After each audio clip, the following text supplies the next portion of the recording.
Sagen Sie mal, was gefällt Ihnen hier eigentlich so, die Wohnung oder das Porträt? Beides.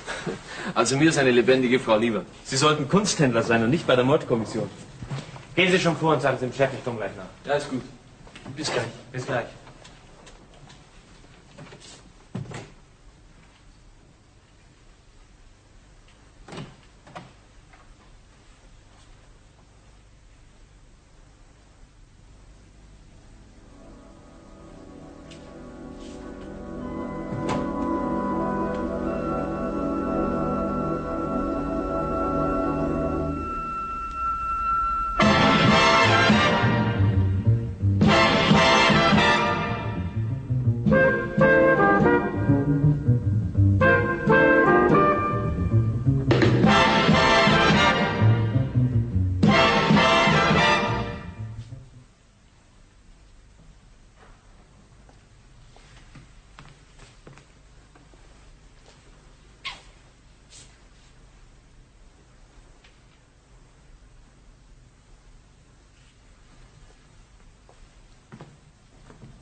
Danny, Mein Gott, McPherson, haben Sie mich erschreckt. was machen Sie denn hier? Ich habe gelesen, Sie wären fertig mit dem Tatort. Es gibt Ihnen noch lange nicht das Recht, sich hier rumzutreiben. Nachschlüssel? Wozu ist mein Sohn des Hausverwalters? Weiß Ihr alter Herr davon? Erzählen Sie es ihm, dann weiß er es. Ich bin bloß wegen der Platten hier. Ja, das ist mir auch so vorgekommen. Eintragen oder wegtragen? Sowohl als auch. Aber sie hat mir diese Platten vermacht. Haben Sie das schriftlich? Mündliche Schenkung. Gut. Ja, ich könnte mir davon auch was aussuchen. Was, Sie sind Jazzfan? Machen Sie keinen Quatsch. Klar. Was haben Sie da gerade gespielt? Was drauf lag. Ah, Miles Davis. Richtig, den hat sie noch am Freitag gespielt. Ach, Sie waren hier am Freitag? Davon haben Sie mir noch gar nichts gesagt? Nee, ich hab's von drüben gehört. Über die Entfernung? Na, wenn Sie es nicht glauben, gehen Sie doch rüber, probieren Sie es. Sie werden lachen, das werde ich tun. Hübsche Platte, ne? Wenn ich bloß nicht am Freitagabend ins Stadionkonzert gegangen wäre, dann hätte das nie passieren können. Aber meine alte Dame hat einen Tobsuchtsanfall bekommen, weil ich zu Hause bleiben wollte. Ihre Mutter? Ja, sie hat mir ein Abonnement gekauft und das muss ich jetzt absitzen. Absitzen? Aber Danny, ich denke, Sie haben Musik gerne, hm? Tschaikowski ist doch keine Musik. Tschaikowski? Ba, ba, ba, ba, schrumm, ba, ba, ba, ba, Das schrumm, war's? Nicht Bach? Bach? Nö, warum? Oh, nichts. Leg die Platten wieder hin. Los, Danny, leg sie zurück. Das Inventar ist noch nicht freigegeben. Stech. Guten Abend, Mr. Lüdecker.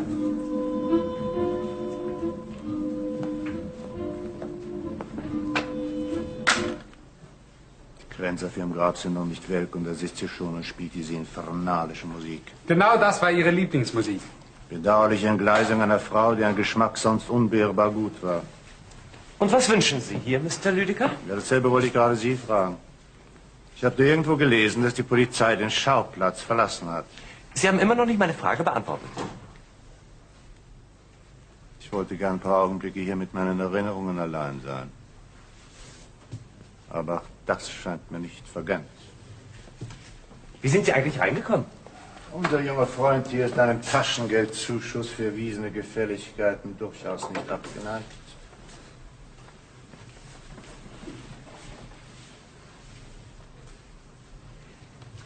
Wenigstens ist noch alles unverändert. Ja, was hatten Sie sich denn vorgestellt? Chaos. Wie immer, wenn die Hüter der Ordnung eine Aktion beendet haben. Die letzten 5 Tage habe ich Schauder in meinen 4 Wänden verbracht und versucht, mir auszumalen, was Sie hier treiben. Laus Briefe lesen, Ihr Tagebuch lesen und mit Ihren groben Händen in Ihrem intimsten Besitz herumwühlen. Ja, ich habe eben in meiner groben Art versucht, den Mörder zu finden.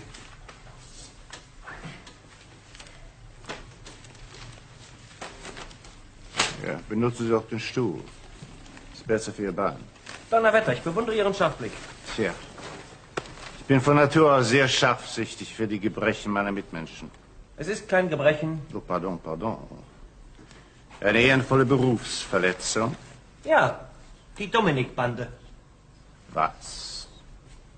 Jetzt erzählen Sie mir nur noch, dass Sie der Mann mit dem silbernen Wadenbein sind.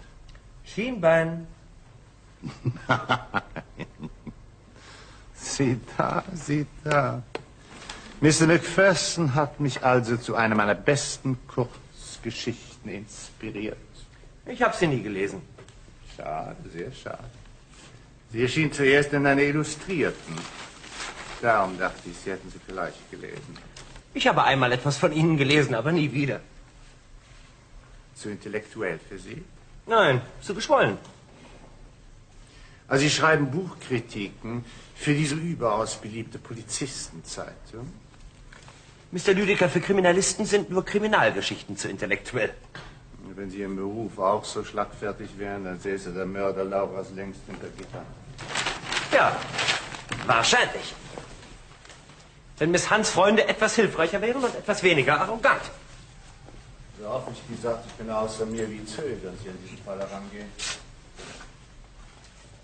Oder sollte es Ihrer Aufmerksamkeit entgangen sein, dass das ein sehr komplizierter Fall ist? Oh, ich habe schon kompliziertere Fälle gelöst. Lieber junger Freund, wenn Sie wirklich das Rätsel von Lauras Ermordung lösen wollen, dann müssen Sie zuerst das Geheimnis Ihres Lebens enträtseln. Ausgezeichnet, Dr. Watson. Bitte kombinieren Sie weiter. Zu viel Ehre, Sherlock Holmes. Ich möchte nicht vorgreifen. Ah, unser Herr Bräutigam. Guten Abend, Waldo. Guten Abend. Hallo, Danny. Ja. Die Mordkommission gibt hier einen Empfang. Ach so. Guten Abend. Guten Abend. Ich wollte nur mit Bessie das Inventar aufnehmen. Einverstanden, Macpherson? Aber ja, Mr. Carpenter. Die Wohnung ist offiziell freigegeben. Lauras Schwester ist immer noch krank. Sie hat mich gebeten, mich um das Inventar zu kümmern. Warum Sie, Chef? Warum nicht? Ich war doch verlobt mit Laura. Lauras Schwester weiß ganz genau, wie lang und wie innig wir miteinander befreundet waren. Und dass in dieser Wohnung kein einziges Stück ist, das nicht von uns gemeinsam ausgesucht worden wäre. Aber kommen Sie doch herein, Bessie. Ich würde mich sehr freuen, wenn Sie mir helfen würden. Bessie, Sie stehen ja da wie angewurzelt. Ich sehe Sie immer noch hier am Teppich liegen. Nicht doch. Nicht doch, Bessie. Bitte, bitte. Außerdem heißt es auf dem Teppich und nicht am Teppich. Hier, genau hier. Ich mache die Tür auf und komme rein wie immer. Beinahe wäre ich noch mit dem Fuß. Ich schaue runter. Ihr ganzes Gesicht war weggeschossen. Komm, nicht mehr daran denken, Bessie. Puh, ist das heiß hier. Ich fange mit den Kleidern an, Mr. Carpenter. Ja, ist gut. Ja, was ist denn Daniel? Reden wir heute nicht mit der Frau Mama? Sie soll nicht wissen, dass ich hier bin. Laura hat mir versprochen, dass ich mir ein paar von den Platten aussuchen darf. So? Die Geier. Die Geier. Ach ja, richtig, was ich fragen wollte, Mr. Carpenter. Was wurde doch am Freitagabend im Stadionkonzert gespielt? Bach. Warum? Tja, na, was sage ich Ihnen? Volkshochschule, musikalischer Grundkurs. Rum. Das hält der für Bach. Ich fange mit den Schränken an, Mr. Carpenter. Ja. Falls du lesen kannst, dann schau dir doch die Zeitung von Freitag an. Da steht ja das Programm drin. Nur, dass Herrkind krank geworden ist und dass Sie deshalb das Programm vom Samstag gespielt haben. Was du nicht sagst. Ja, ich war nämlich drin. Du warst im Konzert? Der Mann, der nicht Musik hat in sich selbst, der nicht die Eintracht süßer Töne rührt, taugt zu Verrat, zu Ränken und zu Tück. Trau keinem solchen. Shakespeare. Danke. Also, Mr. Carpenter? Danny hat wahrscheinlich recht. Ich war an dem Abend so aufgeregt, dass ich wahrscheinlich gar nicht richtig zugehört habe. Das ist ja auch nur menschlich nach dem wunderbaren Streit, den es hier gegeben hat. Streit? Mit wem? Mit Laura, es war nichts von Bedeutung. Immerhin bedeutungsvoll genug, dass ihn der Herr Tchaikovsky nicht mehr vom Bach unterscheiden Der konnte. Streit versprach direkt dramatische Höhepunkte. Ich war ganz unglücklich, dass ich vor dem Finale gehen musste. Danny! Ah, Mrs. Dorgan, kommen Sie rein. Oh, Mr. Carpenter, ich dachte, ist Danny nicht hier? Ja, natürlich, bitte. Oh, danke. Danny! Oh, ich bitte tausendmal um Entschuldigung. Guten Abend, Mr. Lidecker. Ich hatte ja gar keine Ahnung, dass irgendjemand hier ist. Danny, Liebling, hast du die Herrschaften hier reingelassen? Nein, ich war hier, Mrs. Dorgan. Ach so. Oh ja, dann ist ja alles in Ordnung. Komm, mein Junge. Oh, Mr. McPherson, ich flehe Sie an, sagen Sie es ihm doch, dass er nicht mehr hierher kommen soll. Wird gemacht, Mrs. Dorgan. Hat sich aber nur ein paar Platten durchgesetzt. Ja, eben. Kein Mensch wird jemals verstehen, wieso ein Junge mit dieser musikalischen Ausbildung sich nur noch für Jazzplatten interessiert. Aber versuchen Sie es mal, ihn davon abzubringen. Mutter, du kannst ihn... Na, Mr. Lüdegers Geschmack ist doch wohl über jeden Zweifel erhaben. Und der sagt auch, dass der Junge außergewöhnlich begabt ist. Ja, ja, das kann man ja im Gesicht sehen. Na bitte, und sein Vater und ich, wir haben wirklich jedes Opfer für ihn gebracht. Sogar diese Hausverwalterstellung hier haben wir annehmen müssen, bloß um den Jungen ausbilden zu lassen. Bechsteinflügel haben wir für ihn angeschafft, einen echten. Bitte, gebraucht natürlich, aber er hat einen wunderbaren Ton. Na komm schon Na ja, mal. und volle 6 Stunden im Tag hat er geübt, der Junge, früher. Ja, bis sie hier eingezogen ist, aber dann war Schluss mit Musik. Nur noch Jazz. Ich kann Ihnen sagen, mir ist ein Stein vom Herzen, seit wir sie... Bitte um Verzeihung, ich meine, dass sie uns verlassen hat. Nur hör schon auf, Mutter. Ja, ja, mein Junge, komm, es ist schon recht. Ruhig! Komm, Da! Schau dir an, was du angerichtet hast. da ist ja wohl nicht viel verloren, nicht? Sagst du, Was war's denn, Danny? Jelly Roll Morton. Die kriegen sie an jeder Ecke. Die nicht. Es war der einzige Jelly Roll Morton mit dem Billy Carter Solo. Das ist so, wie wenn Ihnen eine kostbare Porzellanfigur in Scherben geht. Ja, ich bin ja auch schwer schüchtern. Also komm jetzt, mein Junge. Und ich bitte vielmals um Verzeihung, dass wir gestört haben. Oh, bitte, Mrs. Dorgan, bitte. Mütter vergessen immer, dass die Nabelschnur schon bei der Geburt getrennt wird. Ja, das sind $20 weniger im Inventar.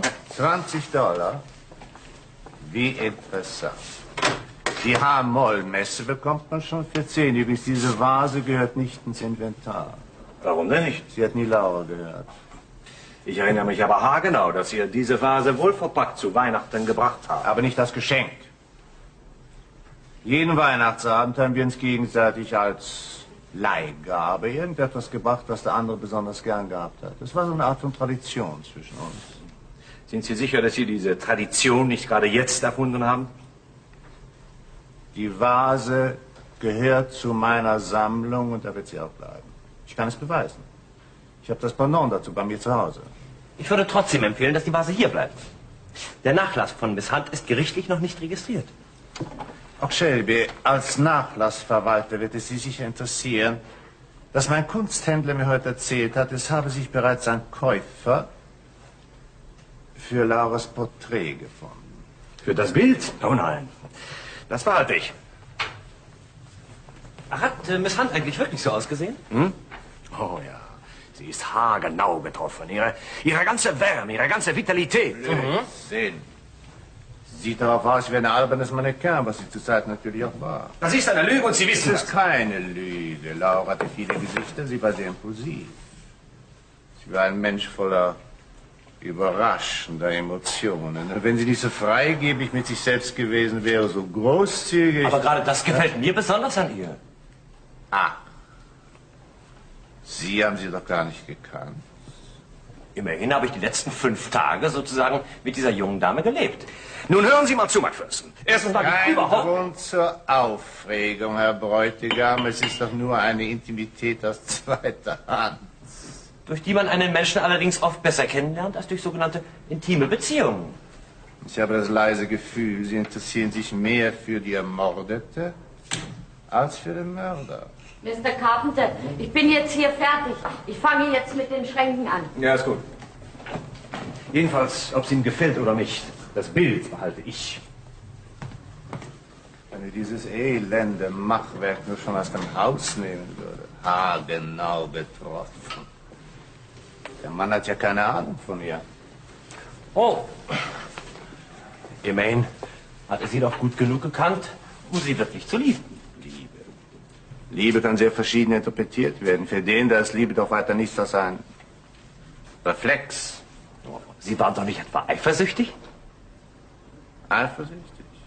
Ich auf den... Nur verärgert, weil sich mit ihm auf eine Stufe gestellt hat. Verärgert genug, um einzugreifen? Einzugreifen? Wo Sie meinen physisch? Ich lehne Gewaltakte ab.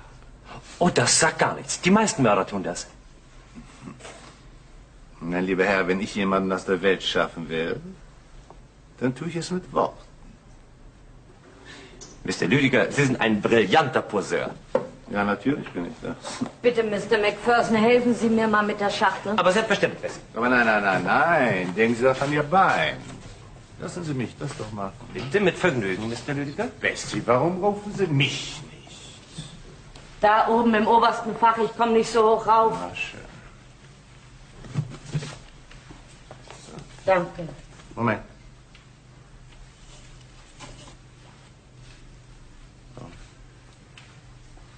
Sie hat ihn also doch noch. Aber getragen hat sie nie. Ein Geschenk von mir. Aha. Es war Ihr Geburtstag, ich erinnere mich ganz genau. Wir waren zuerst im Theater und hinterher hatte ich ein kleines Abendessen bei mir zu Hause vorbereitet. Ja, es war alles zauberhaft arrangiert. Oh. Nein. Nicht, was Sie denken. Mein Interesse für Laura entsprang nicht der Schwäche älterer Herren für hübsche kleine Mädchen. Es machte mir Freude, ein unschuldiges Kind zu erziehen, um sie mit Aufmerksamkeiten zu verwöhnen. In ihren Augen wurde ich ein großzügiger Mensch und dadurch wurde ich wahrscheinlich wirklich einer. Wollen wir was trinken? Oh ja, ein Schluck Whisky wäre es nicht schlecht. Mit oder ohne? Pur bitte. Schön. Danke. Das ist aber merkwürdig. Was? Four Roses. Ja, warum nicht? Bessie. Woher ist diese Flasche? Wo Sie sie gefunden haben. Das ist keine Erklärung dafür, wie diese Flasche ins Haus gekommen ist. Ich weiß überhaupt nichts. Ah, Moment mal, Bessie. Was ist denn so besonders an der Der Flasche? einzige Whisky, den Laura je getrunken hat, war Otela. Das Four Roses die Lieblingsmarke von Bessie ist. Das wissen Sie ganz genau wissen Sie das, Mr. Lüdiger, dass ich keinen Tropfen nicht anrühre.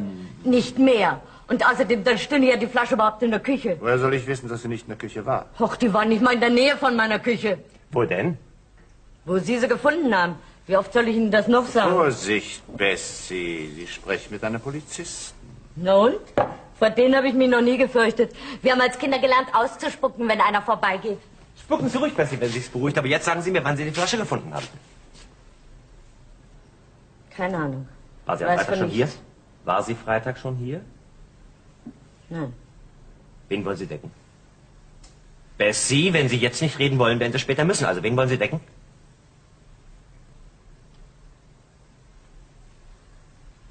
Sie. Aber sie ist doch tot. Aber nicht die Ruf. Und deshalb habe ich die Flasche dahingestellt und die Fingerabdrücke abgewischt. Was soll das heißen? Sie haben Fingerabdrücke weggewischt? Das soll heißen, dass ich im Schlafzimmer alles mit einem Nasslappen abgewischt habe. Im Schlafzimmer? Ja, und außerdem glaube ich nicht an Fingerabdrücke. Weshalb haben Sie sie dann weggewischt? Polizisten, die denken doch immer gleich so schmutziges Zeug. Ich wollte nicht, dass irgendjemand daherkommt und meint, sie wäre so eine, die sich mit einem Mann ins Bett legt und sich dann einen ansäuft. Wie kommen Sie denn drauf, dass sie es getan haben könnte? Oh, wir müssen Bessie etwas Intelligenz zubilligen. Wenn Sie am Sonnabend früher gekommen wären, hätten diese Flasche Whisky und 2 Gläser in Ihrem Bett gefunden. Dann würde ich noch längst nicht so voreilig kombinieren, dass Sie betrunken waren und einen Mann bei sich hatten. Bessie. Das ist aber interessant. Warum regen wir uns dann plötzlich so auf? Sie sind ja mehr interessiert an Lauras guten Ruf als Bessie. Aber irgendjemand muss doch den Whisky gebracht haben. Irgendjemand, der entweder nicht gewusst hat, dass genügend Vorrat auf einem Haus ist, oder der Lauras Vorliebe für Otela nicht gekannt hat. Das ist doch klar, ne? Nichts ist klar, Mr. Lüdiger. Aber sehr leicht zu beweisen. Denn alle Getränke in diesem Haus wurden von meinem Delikatesshändler Moscone besorgt. Stimmt das, Bessie? Jede Flasche hier im Haus ist von dem, das kann ich beschwören. Bessie, wie steht's mit dem Winter zusammen? Gleich, Mr. Carpenter. Herr Bräutigam, Bessie hat uns eben einige sehr interessante Details über Fräulein Braut verraten. Es sieht so aus, als ob ich nicht ihr einziger Rivale war. Viele Männer waren in Laura verliebt. Das ist auch der Grund, warum sie am Freitag keine Zeit gehabt hat, weder für sie noch für mich. Was soll das heißen? Ja, während wir uns die Illusion hingaben, dass Laura auf dem Lande Gänseblümchen pflückt, hat sich in Wirklichkeit hier mit einem geheimnisvollen Mr. X die Zeit vertrieben. Hören Sie auf zu lügen. Stumme Zeugen. Eine Flasche Four Roses und 2 benutzte Gläser im Schlafzimmer neben ihrem Bett. Das glaube ich nicht. Bessie, haben Sie am Sonnabend früh diese Flasche Whisky und 2 benutzte Gläser im Schlafzimmer gefunden? Ja oder nein? Ja, Gott sei ihrer Seele gnädig. Ich glaube, Mr. Carpenter, sollten Sie einen Schluck trinken. Kommen Sie. Ja, komm, das wird ihm gut. Nein, lassen Sie mich das mal. Bitte? Four Roses. Ich habe doch irgendjemanden gekannt, der ausschließlich Four Roses getrunken hat. Es muss sogar ein ganz guter Bekannter von mir gewesen sein. Vorsicht, Sie verschütten ja alles. Oh Gott, der arme Mensch ist ganz blass. Soll ich die Inventur beenden? Nein, danke. Ich mache das lieber selbst. Nur seine Nervosität ist natürlich begreiflich. Es ist noch nie für einen Mann sehr angenehm gewesen zu erfahren, dass er schon vor der Ehe zum Hahnrei gemacht worden ist. Einen Moment, Carpenter! Immer sagte mein Junge. Ja. Es war nur eine Warnung, Waldo. Solange Laura gelebt hat, habe ich mir das gefallen lassen. Aber jetzt? Nein. Nicht mehr. Sie gehen schon, Mr. Carpenter. Ja, ich gehe schon. Morgen früh weiter. 10 Uhr. Ja. Gute Nacht. Gute Nacht, Mr. Carpenter. Diese Demonstrationen männlicher Kraft sind zum Erbrechen. Das sind ja Urwaldmanieren. Zigarette? Na, danke, ich rauche lieber meine eigene. Tja? Ich glaube, ein Whisky wäre jetzt besser für mich. Sie auch? Bitte gern.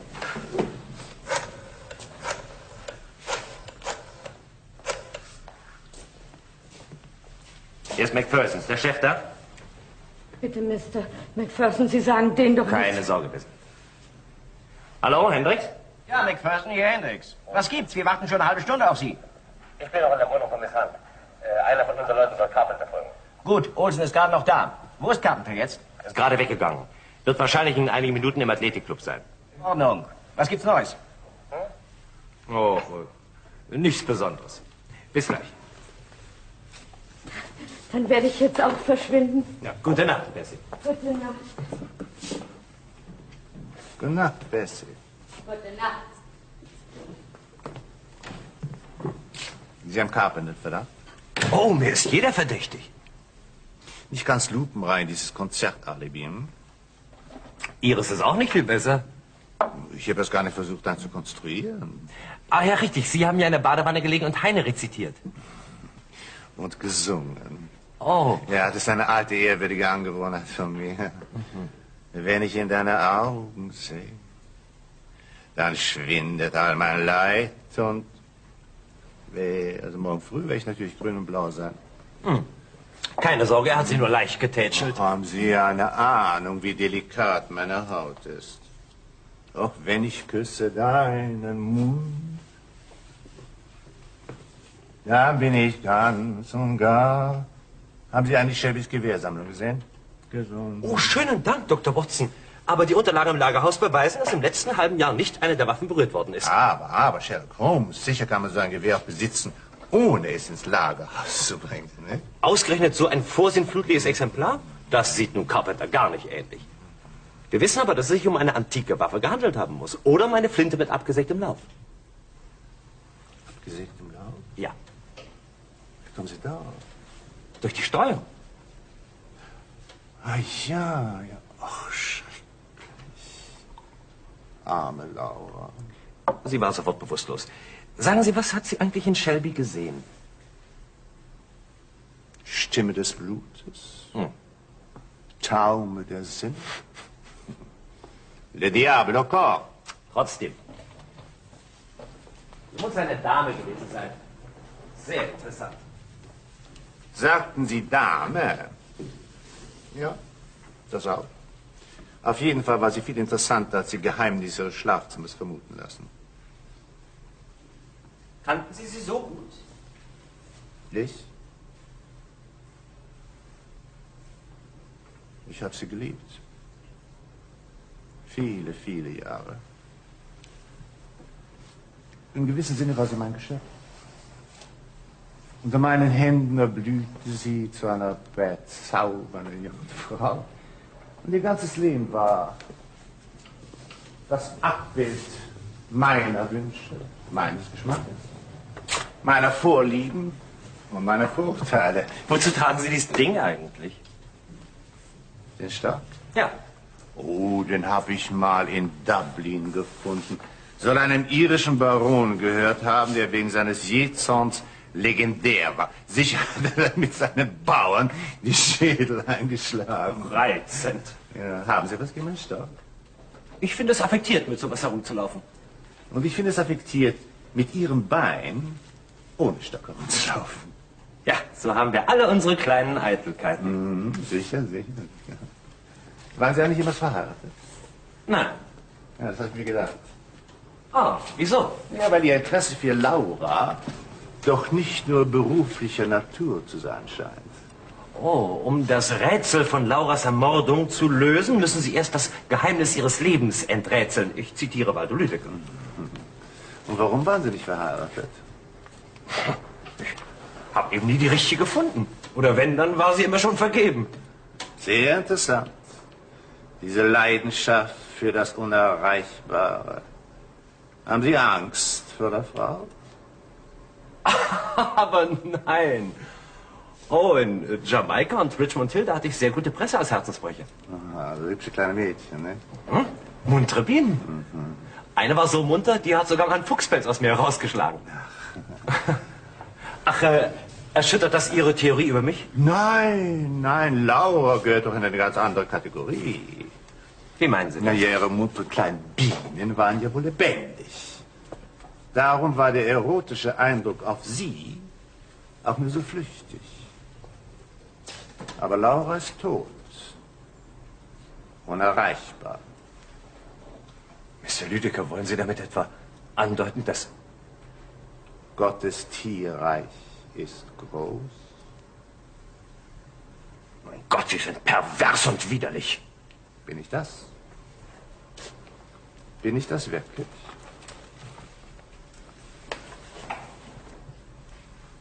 Wie viel haben Sie eigentlich meinem Kunsthändler für Lauras Porträt geboten? Hm?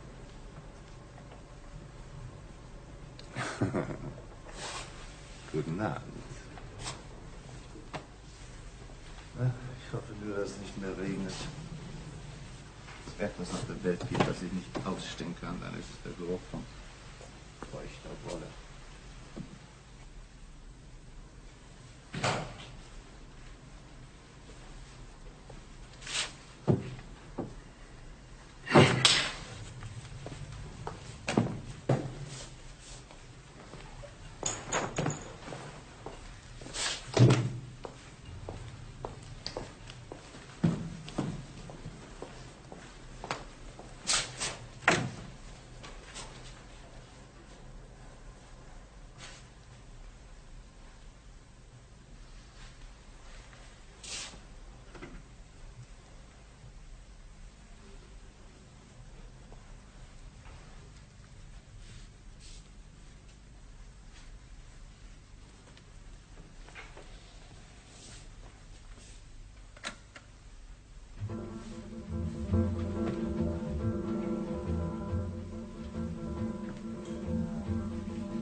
sind Sie? Was machen Sie hier?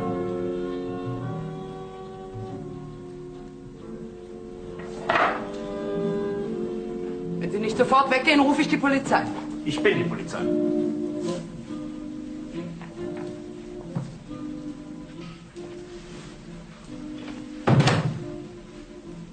Sind Sie Ihre Schwester?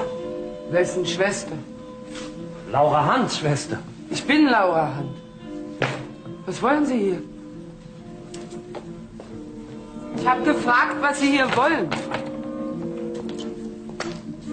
Miss Hand, jetzt erschrecken Sie bitte nicht. Ich glaube, Sie sollten das lesen.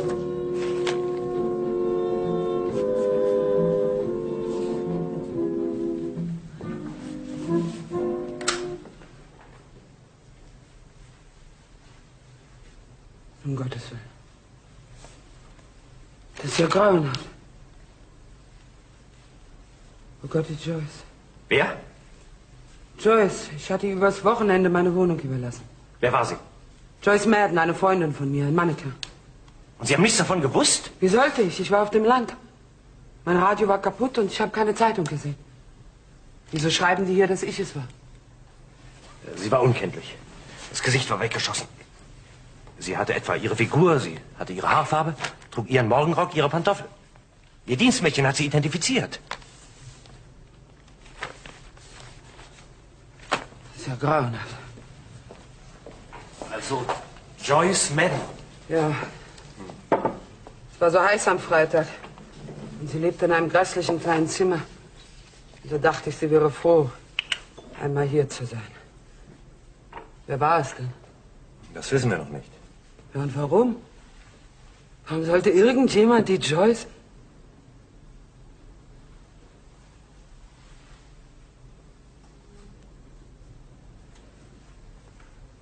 War ich gemeint? Miss Hunt, ich verstehe, dass das ein Schock für Sie ist. Also versuchen Sie erstmal zu schlafen. Ich müsste Sie zwar noch eine ganze Menge fragen, aber das hat Zeit bis morgen. Sie werden mich doch jetzt nicht allein lassen. Nein, haben Sie keine Angst, wir passen gut auf Sie auf. Also versuchen Sie erstmal zu schlafen. Ja? Schlafen? Ach, haben Sie keine Schlaftabletten im Haus? Nein. Auf dem Rückweg vom Büro, da kann ich Ihnen welche vorbeibringen. Danke, das ist nett von Ihnen. Übrigens, Mark McPherson. Ja. Ach, Miss Hunt, hat Sie eigentlich jemand hereinkommen sehen? Nein, ich glaube nicht. Oder hatten Sie die Absicht zu telefonieren? Nein, warum? Weil ich nicht möchte, dass irgendjemand etwas von Ihrer Rückkehr erfährt. Denn wenn der Anschlag Ihnen gegolten hat, dann könnte er wiederholt werden. Also Hände weg vom Telefon. Versprochen. Versprochen. Gut.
Das war Herbst 58, gleich nachdem ich, danke, zur Staatsanwaltschaft versetzt wurde. Der Kerl hatte wirklich die Frechheit, sich für den Kongress nominieren zu lassen. Und wie so ein Hintertreppendiktator hat er sich gleich mit dem ganzen fadenscheinigen Klimbim des amerikanischen Wahlzirkus umgeben. Der sich vor, der fuhr in einem Planwagen aus der Pionierzeit durch die Lande. Wie in einem Wildwestfilm. Hat man ihn wenigstens ausgepfiffen? Eben nicht. Zucker. Das war einer der seltenen Fälle, wo ich die Beherrschung verlor und handgreiflich wurde. Das war schlecht fürs Ansehen der Kriminalpolizei, aber Sehr erfrischend für seelische Gleichgewicht. Das könnte mir auch passieren. Wir haben den Löffel vergessen. Auch nehmen wir gleich wieder. Ich sag Ihnen, ein Herrenmensch, wie aus dem Bilderbuch, mit wasserstoffblondem Haar. Ich möchte wetten, der hat sich jeden Abend Locken gedreht. Nein. Ja, glauben Sie es mir. Aber ich rede zu viel. Langweilig Sie? Sahne. Seitdem ich zum letzten Mal Cowboy-Geschichten gelesen habe, hat mich nichts mehr so fasziniert. Auch. Sie bringen es doch fertig, mich verlegen zu machen. Warum verlieren Männer immer ihre Unbefangenheit, wenn sie besonders interessant sind? Erzählen Sie weiter. Ermutigen Sie mich lieber nicht. Das könnten Sie bedauern. Müde? Taufrisch. Der Kaffee. Lassen Sie.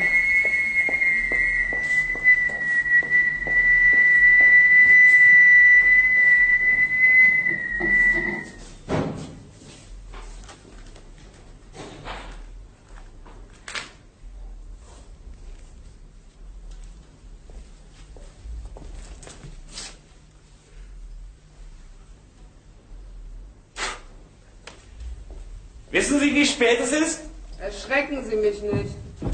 9 Uhr. Ist nicht wahr. Im Ernst?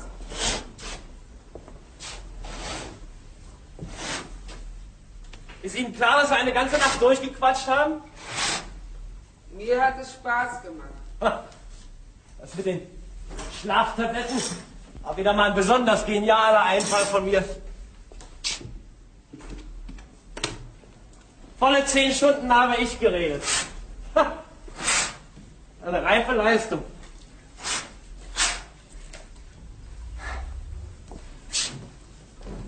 Anstatt Sie vorschusmäßig auszuquetschen, liefere ich Ihnen die gesammelten Memoiren des Mark McPherson. Sie sollten Kriminalbeamter werden. Ich kann Kriminalbeamte nicht ausstehen. Das war aber nicht sehr nett. Das ist ja nicht Sie gemeint.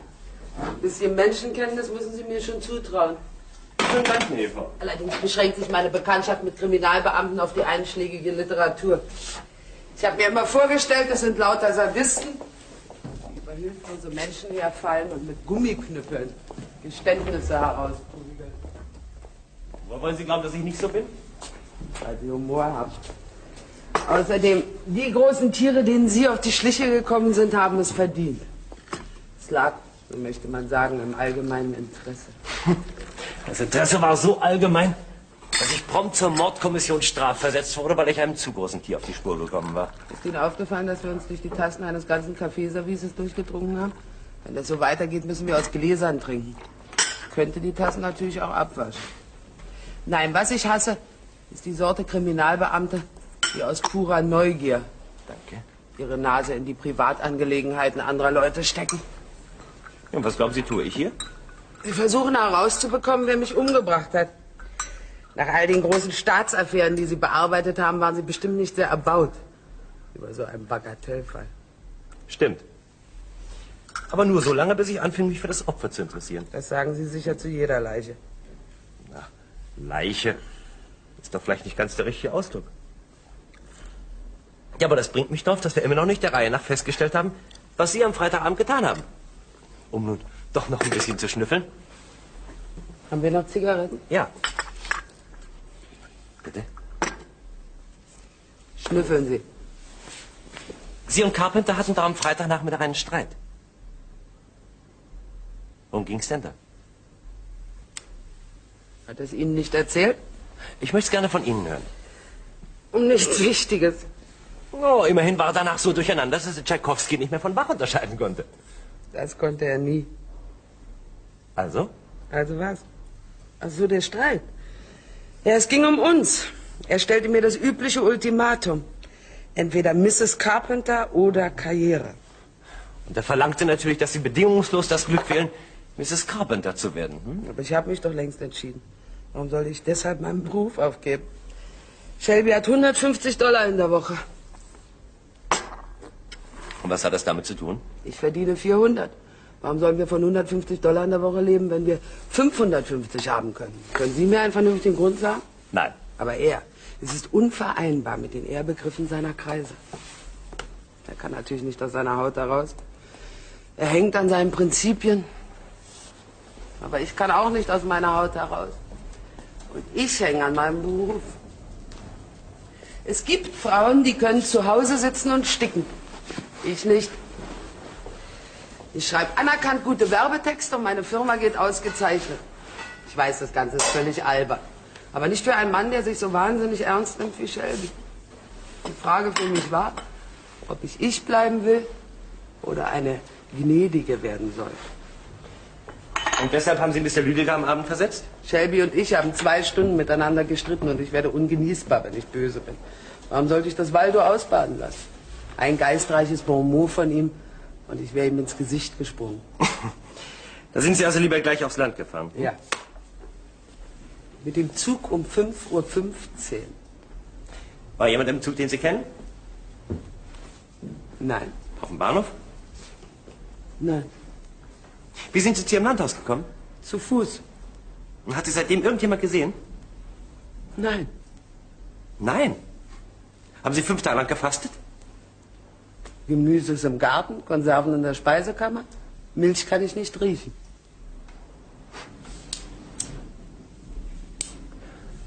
Ah ja. Das bringt uns ja alles fantastisch weiter. Wäre wahrscheinlich sehr schwer für mich, ein Alibi zu erbringen. Hm? Zeitung haben Sie keine gelesen? Radio war kaputt? So ist es. Ihr Ziel allein zu sein, haben Sie gründlich erreicht. Ja, ich musste doch zu einem Entschluss kommen. Und das mache ich eben mit Unkraut jäten, Fußböden polieren und so weiter und so weiter. Nur so komme ich mit mir ins Reine. Oder glauben Sie mir nicht? Ich weiß noch nicht. Ich werde noch nicht schlau aus Ihnen. Wieso? Ich bin völlig unkompliziert. Mhm. Oder eine sehr überzeugende Lügnerin. Sagen Sie, Laura, warum sind eigentlich so verschiedenartige Männer verrückt nach Ihnen? Ist das eine berufliche Frage, Herr Kriminalrat? Ich glaube, ich gehe jetzt lieber in mein Büro zurück.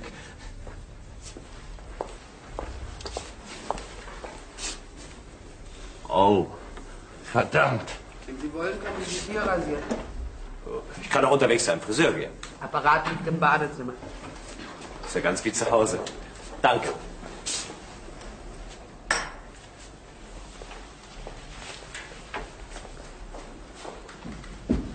Ach, Laura, trinken Sie gerne Four Roses? Was trinke ich? Ob Sie gerne Whisky-Marke Four Roses trinken? Nein, warum?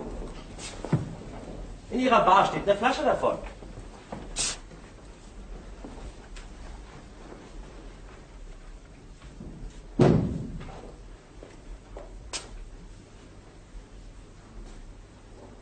Ach ja, richtig, das hatte ich ganz vergessen.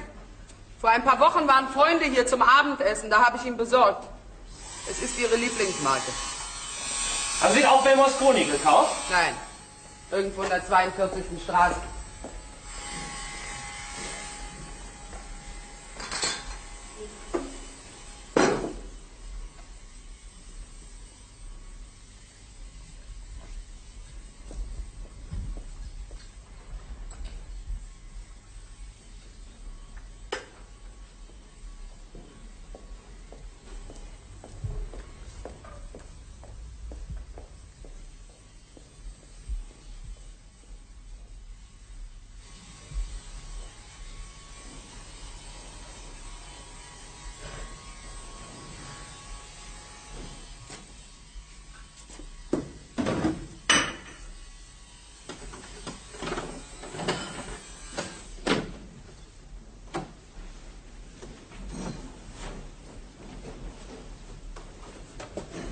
Die Luft ist rein, niemand hier. Ich weiß nicht, wir hätten es nicht tun sollen. Wenn der alte Herr davon erfährt. Wieso? Ich nehme doch, was mir gehört. Na, dann kann ich mir auch ein paar von den Platten aussuchen. Ja, natürlich dürfen Sie. Es ist sogar die heilige Pflicht eines Kerners, diese kostbare Musik vor verständnislosen Spießern, wie ich einer bin, zu schützen. Der wahre Sammler kennt keine Skrupel. Man sieht's. Guten Morgen, Mr. Lüdecker. Bitte stellen Sie doch die Vase zurück. Wissen Sie, was Sigmund Freud über Sammler sagt? Und wissen Sie, was Waldo Lüdeger Leute sagt, die Freud zitieren? Sparen Sie sich das für Ihre Leser. Danny, leg die Platten zurück. Sie sollten lieber Ihren Mörder suchen. Sie haben sich aber hier schon sehr gemütlich gemacht. Oh, Verzeihung. Ja? Haben Sie die ganze Nacht hier mit der teuren verblichene Zwiesprache gehalten?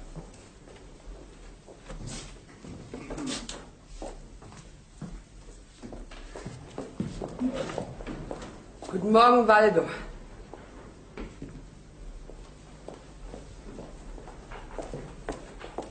Waldo. Ja, was ist denn, Mr. Lüdecker? Sehen Sie Gespenster? Ich bin es wirklich.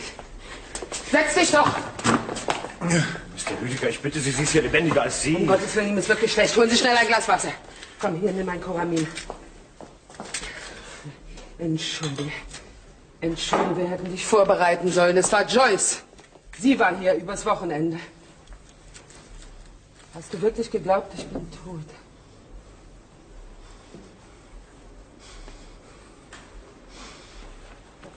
Meinen Sie, ich soll ihn ausrufen? Nein. Ich muss nur etwas allein sein.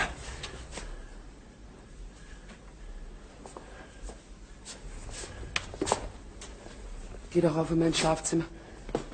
Kommen Sie, ich helfe Ihnen.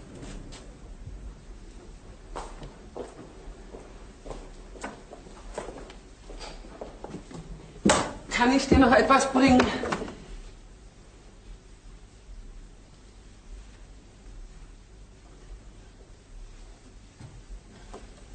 Geht's mit den Stufen? Natürlich geht's.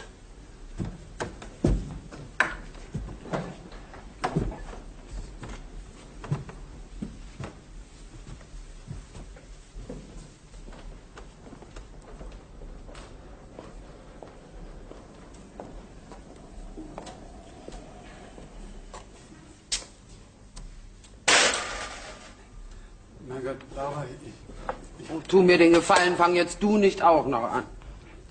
bitte nicht böse sein. Ich habe die Jelly Roll Morton Platte zerbrochen, die mit dem Pizzicato-Solo. Sonst hast du keine Sorgen. Ich bin ein Schwein, ich wollte sie mitnehmen. Die und noch ein paar andere. Ich hätte sie dir bestimmt vermacht. Danke.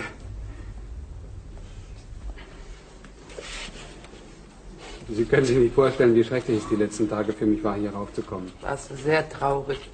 Sie können Sie fragen. Das ist lieb von dir. Danny. Danny, was soll denn das?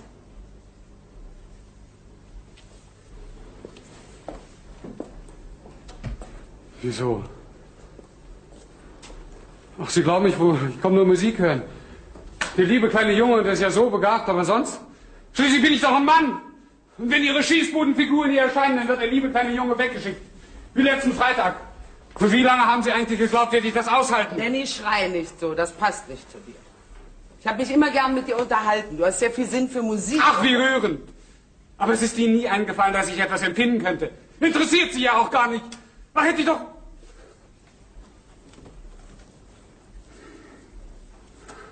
Was? Ach, nichts. Ich liebe dich, Laura. Wie alt bist du? Ich liebe Sie, dazu bin ich alt genug. So, und jetzt wissen Sie's. Ja, jetzt weiß ich's. Ich glaube, es ist besser, wenn du nicht mehr herkommst. Aber warum? Warum denn nicht? Sie können mich doch jetzt nicht einfach weg... Nicht erschrecken, Bessie. Keine Angst, Bessie. Ist ja alles in Ordnung.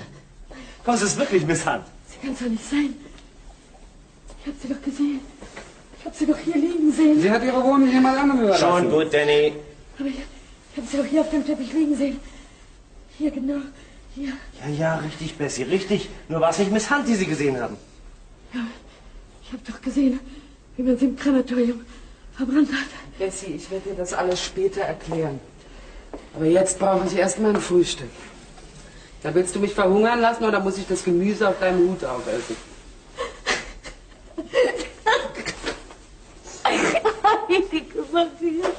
Ich habe nicht gedacht, dass ich das noch mal von ihm zu hören kriege. Komm, ich werde dir sagen, was du einkaufen musst.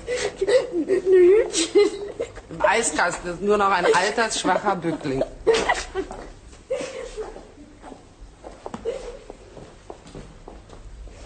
Stanley, machen Sie, dass Sie rauskommen. Warum denn? Los, ab mit Ihnen. Ich wüsste nicht warum. Ich habe das gleiche Recht, hier zu sein wie Sie. Latus-Indianer!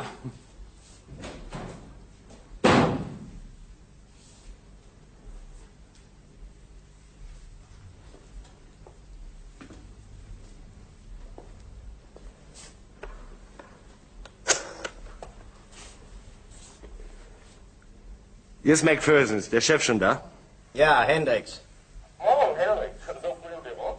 Nee, im Swimmingpool. Sie haben doch hoffentlich noch nicht veröffentlicht. Zerbrechen Sie sich nicht meinen Kopf. Ist das Dienstmädchen schon aufgetaucht? Ja, sicher. Wo sind Sie jetzt? Ich bin in der Wohnung von Miss Hunt. Oh, sehr interessant. Neues über Carpenter? Ah. Hat sie doch? Wann? Bitte rufen Sie mich gleich hier an, wenn Sie es herauskriegen, ja? Bis später. Laura! Wo ist die? Woher wissen Sie denn? Danny hat's mir eben erzählt. Laura! Laura! Shelby. Oh. Ach, Fäust und Heuridike. Fehlt nur noch die Leier. Gott, ich bin ja so gerührt. Geht's dir jetzt besser? Mein sündiges kleines Mädchen. Hat dich die Unterwelt wieder ausgespuckt? Komm wieder zu dir, Waldo. Ich bin bei mir, ich bin vollkommen in Ordnung. Wenn man deine Todesnachricht und deine Wiederauferstehung innerhalb von 6 Tagen ohne Schlaganfall überleben kann, dann ist man vollkommen wieder in Ordnung. Ja, das muss gefeiert werden. Hm? Shelby, willst du die Leitung der Festlichkeiten übernehmen? Ja, was soll's denn sein? Na, diese Gelegenheit schreit doch nur nach einem und das ist... Dom Perignon? Richtig. Dom Perignon. So, Perignon. Laura, Laura, Laura, Laura. Das will ich wieder haben. Weißt du, ich habe schon allen Ernstes überlegt, ob ich mich nicht in ein Kloster zurückziehe. Aber das kann ich ja jetzt noch ein bisschen verschieben. Nicht? Ich danke dir. Ich danke dir, Laura. Sie gehen doch nicht schon. Ich habe schließlich noch einen kleinen Nebenberuf. Ihre Freundin Joyce Madden ist nach wie vor tot, falls Sie dies vergessen haben sollten. Ach ja, richtig. Oh Gott, wie störend. Waldo. Über Ihren Geschmack kann man ja verschiedener Meinung sein. Wieso? Ich werde ihm einen sehr seriösen Toast ausbringen. In Memoriam Joyce Madden. Aber ich glaube, der Toast wäre vielmehr Ihre Angelegenheit. Ja, bitte lassen Sie das, Waldo. Shelby, bitte nicht. Bitte? Viel. Ah, Mrs. Dorgan. Guten Tag. Ich möchte Miss Hunt sprechen, bitte. Ja, kommen Sie doch mal rein, Mrs. Dorgan. Guten Tag. Ich hoffe, ich störe nicht. Nein, nein, Sie kommen gerade zurecht, um auf die Zahn zu stoßen. Bitte. Vielen Dank, Mr. Lüdiger. Ich trinke nichts. Ich bin nur schnell herübergekommen, um Ihnen mitzuteilen, dass Sie am Monatsende ausziehen müssen. Ja, warum denn? Ich fürchte, wir haben in der Zwischenzeit anderweitige Abmachungen getroffen. Schließlich mussten wir ja annehmen, dass Sie nicht zurückkommen würden. Aber ich habe doch einen Mietvertrag. Sollten wir die Wiederauferstehungsklausel vergessen haben? Das müssen Sie mit dem Hausbesitzer abmachen. Aber ich beabsichtige Ihnen mitzuteilen, dass wir gehen. Wenn Sie bleiben. Es tut mir leid, Mrs. Dorgan. Ich konnte ja nicht wissen, dass Sie dagegen sind, wenn Danny mich besucht. Ich habe geschwiegen, solange es ging. Aber jetzt eben hat er uns angedroht, dass er von zu Hause fort will. So sehr haben Sie ihm den Kopf verdreht. Einem Jungen in seinem Alter. Wie alt soll er denn noch werden? Ihr Sohn interessiert sich weitaus mehr für meine Platten als für mich. Ja, Ihre Platten. Mit dieser Musik haben Sie ein großes Talent zerstört. Aus dem Jungen hätte ein bedeutender Pianist werden können, wenn Sie nicht gerecht, Mrs. Gerecht.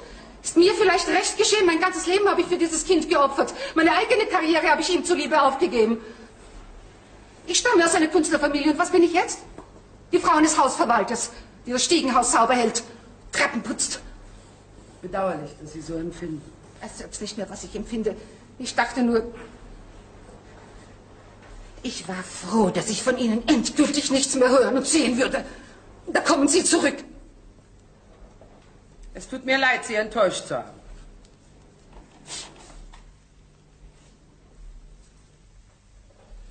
Ich werde Sie herunterbringen, Mrs. Dorgan. Vielen Dank. Ich gehe schon selbst. Sie brauchen sich nicht zu bemühen. Ich bitte um Entschuldigung.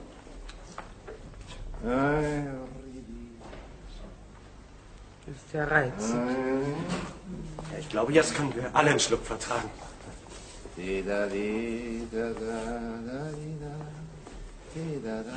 Seit wann ist denn Danny zu Ihnen gekommen? Seit 2 Jahren. Ich hatte keine Ahnung, dass die Frau mich so hasst. Hat mir gerade noch gefehlt. Na, komm, komm, Liebling. Ich finde, wir sollten Miss Hunt jetzt allein lassen.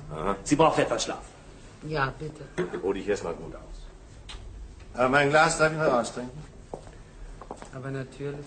Mr. Lüdecker, bitte. Miss Hunt war die ganze Nacht auf. Na, wenn Sie so besorgt sind um Miss Hunt, warum haben Sie dann nicht allein gelassen? Weil ich Angst hatte vor dem Alleinsein. Und da war Mr. Macpherson so lieb, mir Gesellschaft zu leisten. Ja, gerührt. Ich bin wirklich müde, weil... Ja, natürlich bist du das Kind, aber solange dieser Wachung des Gesetzes hier ist, wirst du schwerlich zur Ruhe kommen. Laura, du musst weg von hier. Du musst raus aus dieser Atmosphäre, von diesen grässlichen Erinnerungen, die hier herumfliegen. Komm, Kind. Wir zwei gehen nach Mexiko, ja? Weil du vergisst, dass ich einen Beruf habe. Das Mindeste, was dein Chef für dich tun kann nach deiner Wiederauferstehung, ist ein kleiner Urlaub. Der Wachhund bedauert. Ich benötige Miss Hunt hier für die Ermittlungen. Ja? Hat eine Nacht noch nicht genügt? Hören Sie nicht hin? Er hat gerade seine boshafte Tour. Bin sicher, Mr. Macpherson weiß, was er tut. Ja, weiß er das? Hat er den Mörder schon gefasst? Nein. Haben Sie Joyce Madden gekannt? Ja, flüchtig. Ich fand sie langweilig. Aber vielleicht fragen Sie unseren Herrn Bräutigam. Der fand sie gar nicht langweilig. Ja, wie meinen Sie das? Ja, waren Sie nicht so gut befreundet mit ihr? Sie war meine Freundin. Shelby hat sie durch mich kennengelernt. Genauso wie du. Und ich bat ihn, nett zu ihr zu sein. Das ist wieder echt, Laura. Großzügig bis zum Letzten, selbst gegenüber dieser unseligen Person. Mit anderen Worten, Sie mochten sie nicht. Sie war eine vollkommene Null. Titelblatt einer Illustrierten. Das ist ungerecht, Waldo. Sie war sehr feinfühlig und fast ein wenig verhemmt.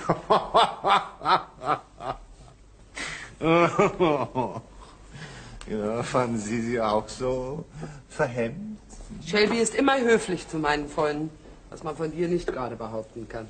Warum verteidigst du Shelby eigentlich? Warum greifst du ihn dauernd an? Weil ich nicht will, dass du dich in eine unmögliche Situation bringst. Du versuchst doch irgendetwas zu vertuschen. Irgendetwas, was unser findiger Freund von der Polizei sowieso bald herausfinden wird. Sie sind ja nicht der Staatsanwalt und ich stehe nicht unter Anklage und brauche keine Verteidigung von niemand.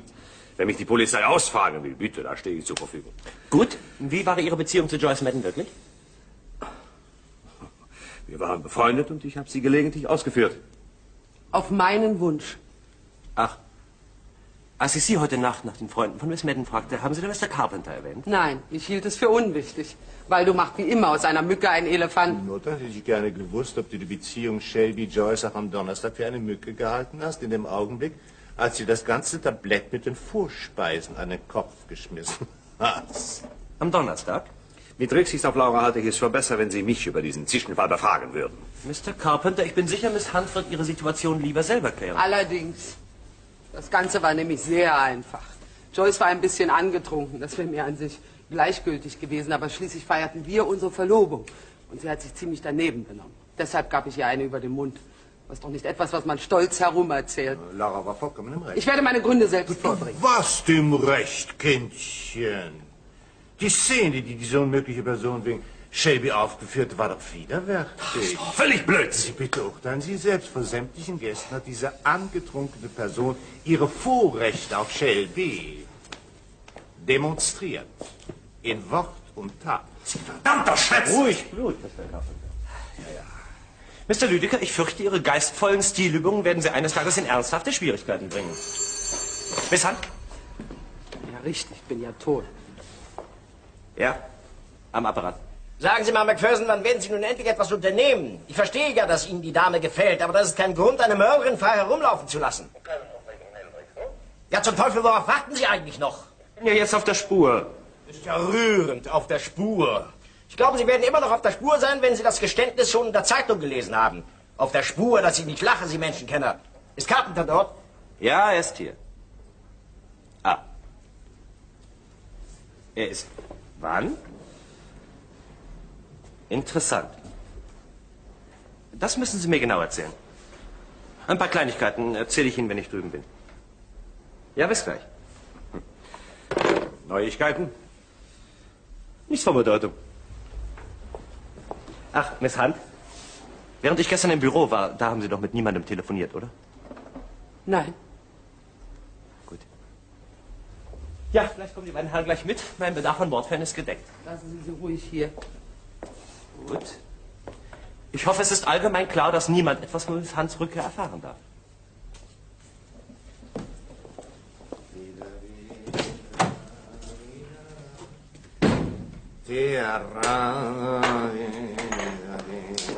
Wem willst du eigentlich helfen? Mir oder der Polizei? Es war widerlich, diesen blöden, unbedeutenden Zwischenfall überhaupt zu erwähnen. Ein Glück, dass ich jetzt kein Tablett in der Hand habe. Wenn du wütend bist, bist du hinreißend. Lass! Lüdecker, ich verstehe Sie einfach nicht. Na, das glaube ich Ihnen gern. Für jemand, dem Laura angeblich so am Herzen liegt, haben Sie einen beachtlichen Mangel an Feingefühl. Also, da unser attraktiver Polizist jetzt endlich gegangen ist, haben wir doch keine Ursache mehr, Shelby in Schutz zu nehmen. Nach allem, was geschehen ist, wirst du später auch noch Wert darauf legen, nehme ich an. Da nehmen Sie aber verdammt viel als erwiesen an. Ich sage nur, was ich weiß. Was immer noch kein Grund wäre, es in die Welt hinauszuschreien. Was sich auch am Donnerstag ereignet hat, geht nur Shelby und mich an. Ich wiederhole meine Warnung, selbst auf die Gefahr hin, dass Shelby wieder in seine Urwaldmanieren zurückfallen Keine sollte. Angst, ich werde Ihnen nicht mehr wehtun. Ich wiederhole meine Warnung. Eine Frau, die sich an einen Mann wegwerft, der ihrer nicht wert ist, fordert das Unheil heraus. Hör auf, Cassandra zu spielen. Ich muss jetzt gehen. Aber vergiss nicht, Kind, wenn immer du mich brauchst, ich bin da für dich. Ich gehe jetzt einkaufen. Wenn es keinen Rosenkohl gibt, soll ich dann Blumenkohl bringen? Ja. Ist gut. Jessie, wir müssen noch mal über die Sherry-Soße reden. Die Sherry-Soße, die Sie auf den Tisch bringen, ist unmöglich. Moment, darf ich? Bitte schön nach Ihnen, ja? Und ich glaube, Sie nehmen den verkehrten Sherry. Alles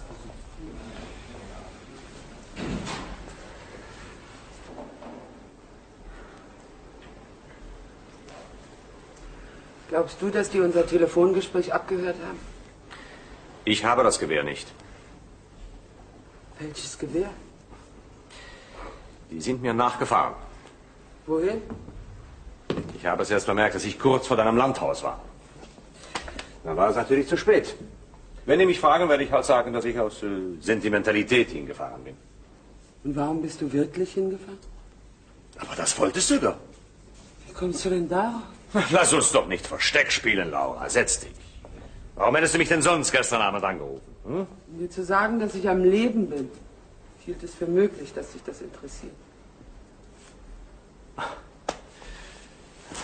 Das habe ich gewusst. Ah.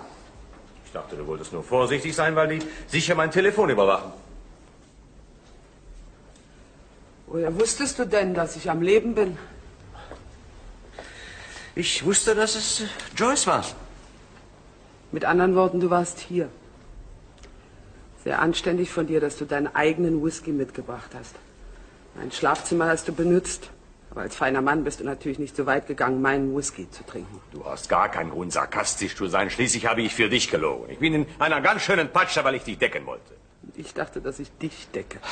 Laura, ich bin nicht hier, um mit dir zu streiten. Wir müssen uns verständigen und dürfen überhaupt keine Zeit verschwenden. 5 Tage habe ich darüber nachgedacht, was ich wirklich für dich empfinde. Erst als ich die Whiskyflasche sah, gingen mir die Augen auf. Oh, du bist unfair. Im Gegenteil. Ich habe immer alles entschuldigen wollen. Ich habe so lange herumanalysiert, bis ich das Gefühl hatte, dass ich das Scheusal bin und du das arme Opfer. Schau her, Laura, habe ich immer wieder zu mir gesagt. Du hast doch genau gewusst, dass er Fehler hat. Aber du wolltest ihn ja um jeden Preis. Du hast versucht, ihn zu ändern. Das ist doch lächerlich. Und spielst hier dauernd die Güte in Person. Du vergisst dabei völlig, dass das alles nichts weiter ist als eine versteckte Kritik. Das wird er dir übel genommen haben. Klar, dass er dann auf ein hübsches Mädchen fliegt, das ihn für ein fehlerloses Ideal hält. So habe ich mir 5 Tage lang zugeredet. Ich kam völlig zerknirscht zurück. Voller Nachsicht und Verständnis. Und was finde ich? Im Stolz der besten Gesellschaft Schildwache stehen vor der Ehre der Frau, die er soeben in ihrem eigenen Schlafzimmer betrogen hat. Ich habe ehrlich versucht, dir abzusagen. Aber warum denn, Shelby? Warum überhaupt? Ich schwöre dir, ich wollte sie ja nie wiedersehen. Aber sie hat doch dauernd mich wieder angerufen. Sie hat mit Selbstmord gedroht, wenn ich mich nicht mit ihr treffe. Aber doch nicht hier!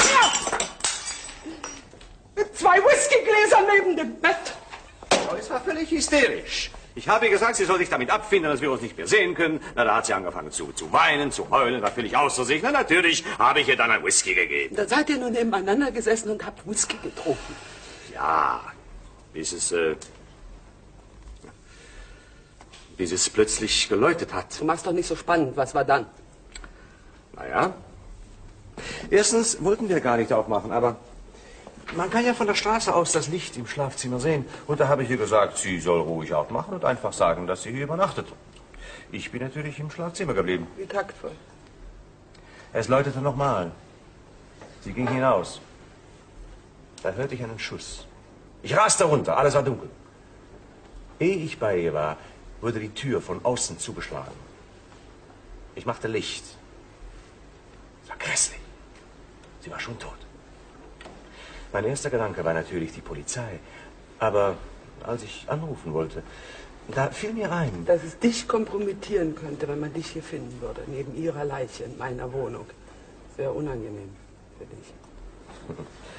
Ich habe nicht an mich gedacht. Ziemlich makaber, wenn es einer ihrer Liebhaber war, der geläutet hat. Joyce hatte keine Liebhaber. Wollt dir doch das nicht ein, sie war ziemlich freigebig. Du hast gar kein Recht, so zu reden. Noch makaber, wenn gar keiner geläutet hat. Du glaubst wohl, du kannst dich entlasten, indem du einfach die Schuld auf mich schiebst? Willst du damit etwa andeuten, dass ich etwas mit dem Mord zu tun habe? Du hast ihr deine Wohnung überlassen. Außer dir wusste niemand, dass wir hier waren. Das ist ja nicht zu fassen. Wieso? Du liebst mich. Du willst mich heiraten. Joyce steht dir im Wege. Also bist du zurückgekommen. Das hast du dir alles schon so lückenlos zusammengereimt in deiner edlen Gesinnung. Also gut.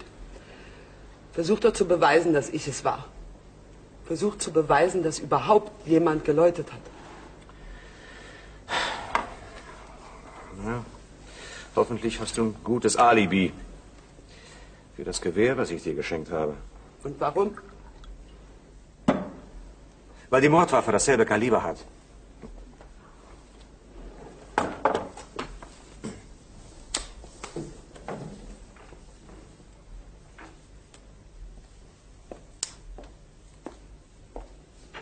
Wirst du McPherson deinen Verdacht mitteilen? Wirst du ihm sagen, du glaubst, ich war es? Nein, nein. McPherson überlasse ich dir. Den wirst du schon schaffen.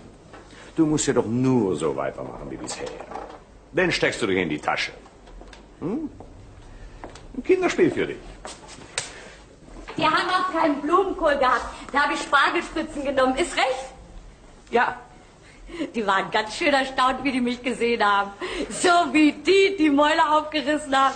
Sowas habe ich überhaupt noch nicht erlebt. Haben sie dich etwas gefragt? Ja, ich werde morgen beichten gehen müssen. Ich habe ihnen gesagt, dass ich bei den Ferrers arbeite. Gut, nicht? Hm? Ja. Ach, und das Allerschönste. Ich habe kein Geld dabei gehabt. Jetzt steht alles auf der Rechnung von den Ferrers. Gut, Ja, nicht? Was willst du noch wegen der Flinte unternehmen? Nichts. Du musst das Ding loswerden, du hast nicht viel Zeit mehr.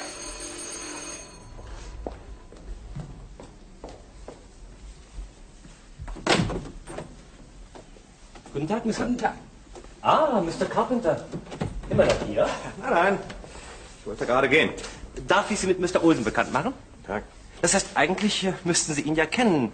Er hat Ihnen gestern Nacht Gesellschaft geleistet, als Sie zu Miss Hans Landhaus hinausgefahren sind. So? Ich wusste gar nicht, dass ich Gesellschaft hatte. Ja. Ja, nicht jedermann würde ja 100 Kilometer weit fahren, nur um einer toten Liebe in aller Stille die letzte Ehre zu erweisen. Olsen war direkt zu Tränen gerührt, wie er sie da im Garten stehen sah. Tief gebeugt, nicht wahr? So war's doch, Olsen? Ja, unglücklicherweise will mein Chef gerade wegen dieser Ballfahrt ein paar Fragen an Sie richten. Unser gemeinsamer Freund Olsen wird sich wieder die Ehre geben, Sie zu begleiten. Natürlich, mit Vergnügen. Ich komme gleich nach.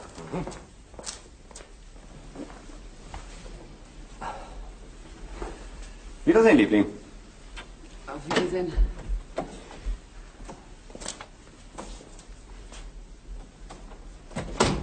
Warum haben Sie gestern Abend telefoniert, nachdem Sie mir versprochen hatten, es nicht zu tun? Wie kommen Sie darauf? Die Intelligenz der Polizei wird allgemein unterschätzt. Was haben Sie Carpenter am Telefon gesagt? Warum fragen Sie mich? Sie wissen es doch sowieso. Nein, wir wissen nur, dass er 5 Minuten nach Ihrem Anruf zu Ihrem Landhaus hinausgefahren ist. Was wollte er denn dort?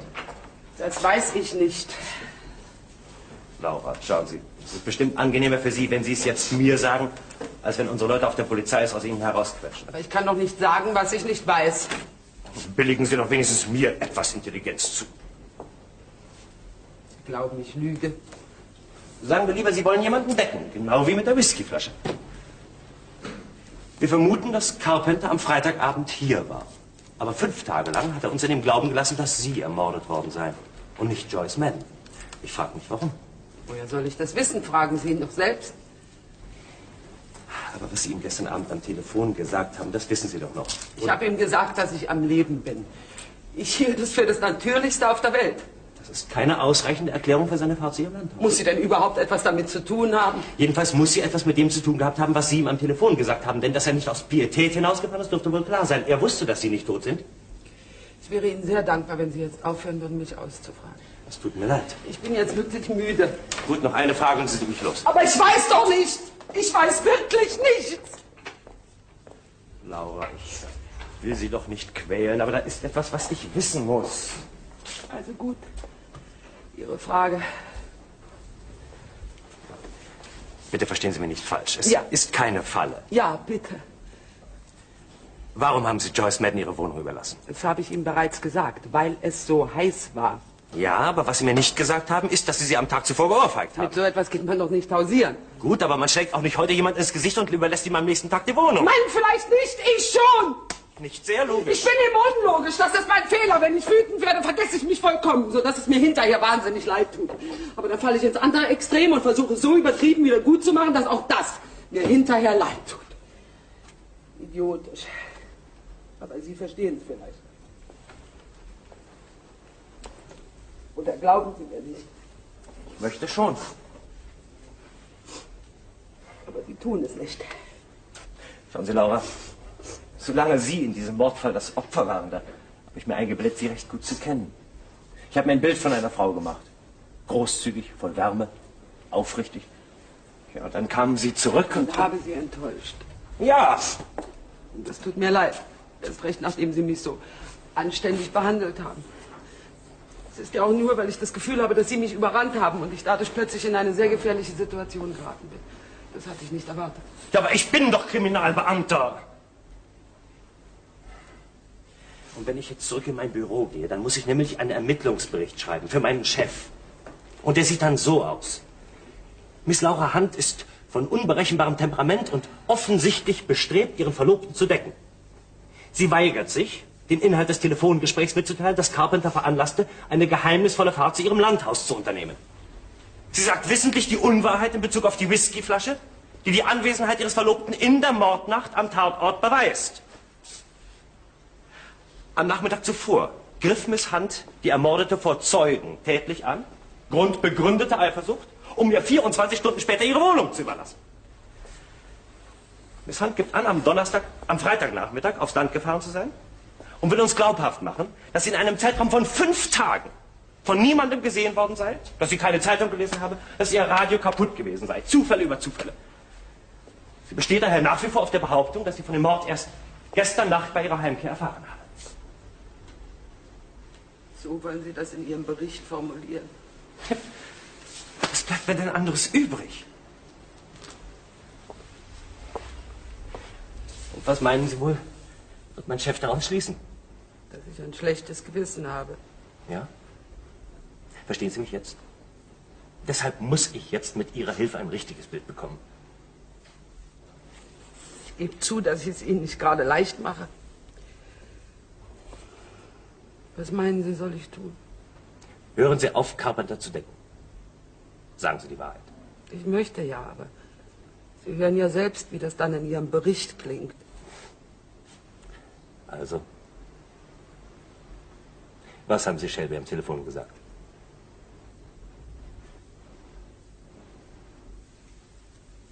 Sie haben mir versprochen, nur noch eine Frage zu stellen, um mich dann allein zu lassen.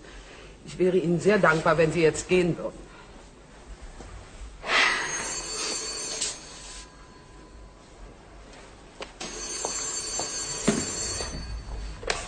Ja. Hendricks hier, McPherson? Ja, am Apparat. Wenn Sie schon nichts finden, dann habe ich wenigstens interessante Neuigkeiten für Sie. So? Wann? Von da draußen. Ja. Ist gemacht.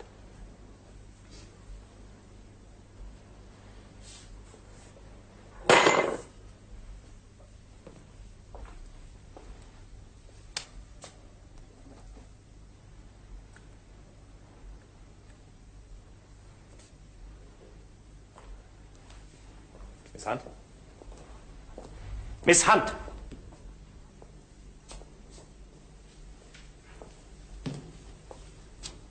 Ich fürchte, jetzt werden Sie mir doch noch ein paar Fragen beantworten müssen. Unsere Leute sind in Ihrem Landhaus. Sie haben dort die Mordwaffe gefunden.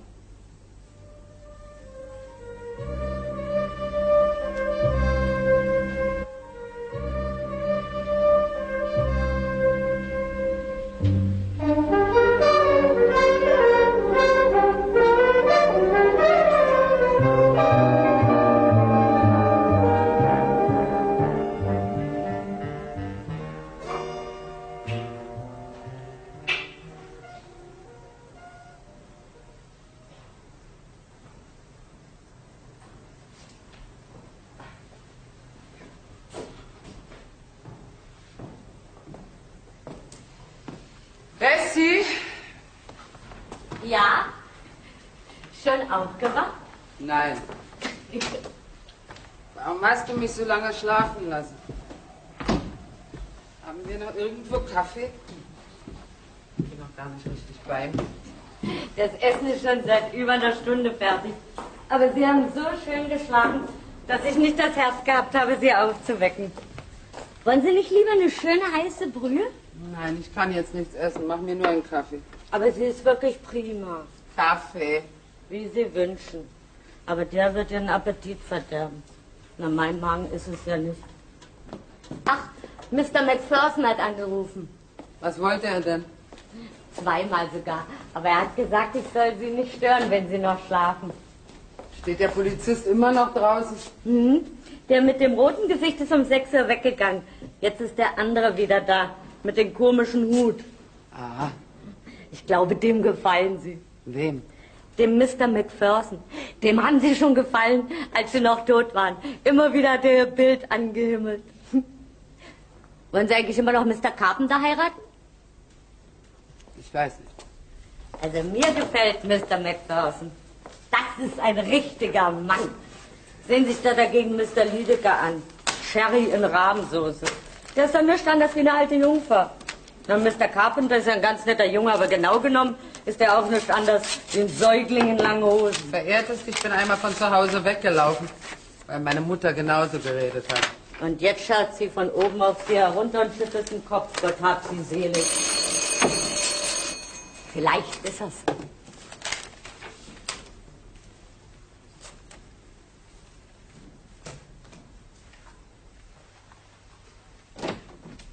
Ach, Sie sind... Ich gehe gleich wieder.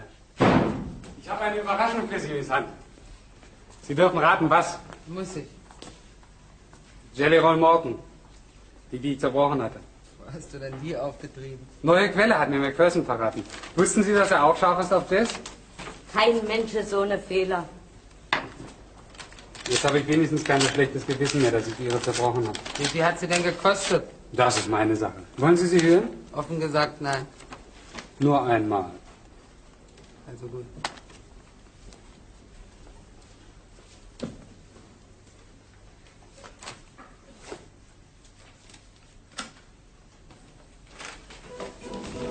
Fantastisch.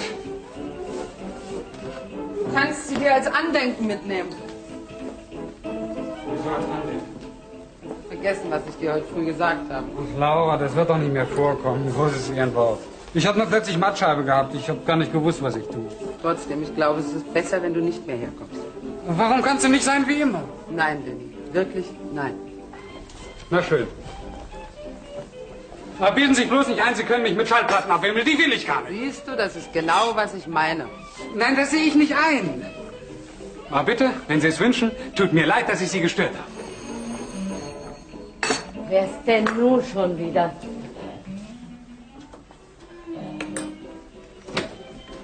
Ach, Sie sind. Guten Abend, Bessie. Guten Abend.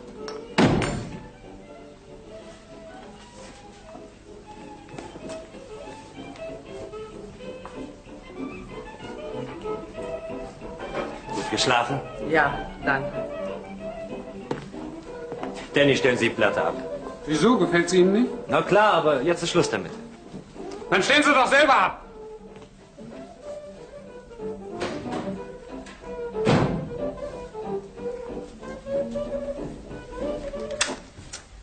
Danke, dass Sie mich haben schlafen lassen.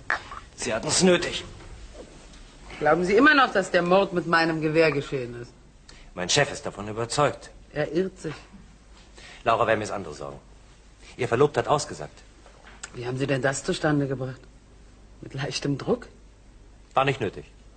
Wir hatten schon vermutet, dass er Freitagabend hier war. Jetzt wissen wir es. Ich gratuliere. Mit derselben unfehlbaren Logik kombinieren Sie nun, dass ich auch hier gewesen sein muss. Außerdem wissen wir jetzt endlich, warum er zu Ihrem Landhaus gefahren ist. Hatten Sie ihn darum gebeten, die Waffe wegzuschaffen? Warum sollte ich? Aber Sie bestreiten doch nicht, dass Sie ein Gewehr dort hatten. Carpenter hat es identifiziert. Er hat gesagt, er hat es Ihnen vor einem halben Jahr geschenkt. Ja, und was beweist das?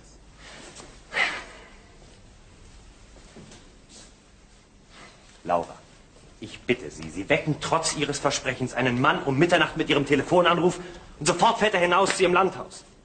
Mitten in der Nacht. Ich habe Ihnen bereits gesagt, warum ich angerufen habe. Es hatte mit der Waffe nichts zu tun. Warum glauben Sie mir nicht? 2 Gründe.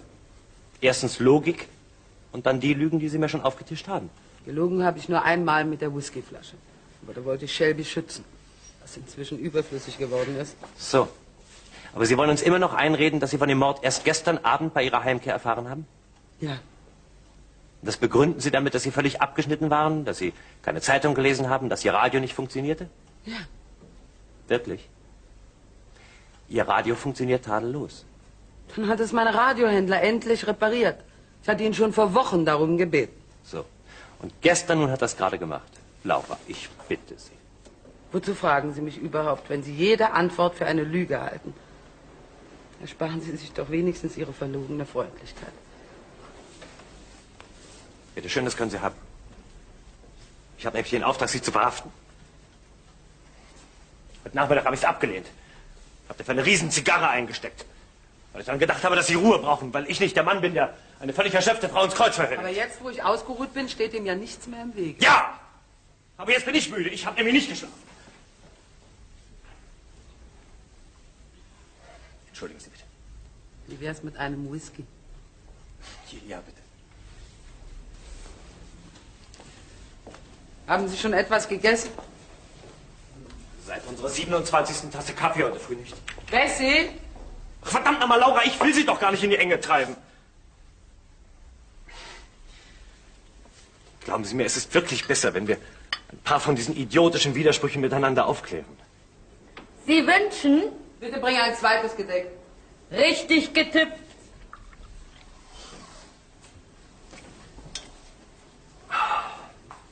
Donnerwetter, ist der gut. Aus Waldos Schatzkammer. Ah, nur das Beste vom Besten. Waldo ist oft kopiert und nie erreicht. Das glaube ich Ihnen gern. Was finden Sie eigentlich an ihm? Er ist amüsant, geistreich, großzügig. Boshaft, zynisch. Ah, das ist doch alles nur Fassaden. Im Grunde ist er sentimental wie ein Dienstmädchen. Und er liebt Sie. Das Essen steht auf dem Tisch. Danke, Bessie. Jedenfalls gerät er bei dem Thema sichtlich in Feuer. Wirklich in Feuer gerät Waldo nur über die Glasur einer alten chinesischen Teekanne. Das ist leider zu hoch für mich. Ich meine, ich finde solch eine Vase auch sehr schön, aber deswegen in Feuer geraten? Echt chancy. Böhmische Dörfer für mich. Waldo ist eben Sammler. Er begeistert sich dafür genauso wie Sie für guten Jazz. Oder Sie für das Sammeln von Männern? Schade, dass ich meine Einladung nicht mehr zurücknehmen kann. Ich kann ja meinen dummen Witz zurücknehmen. Das wäre eine Möglichkeit.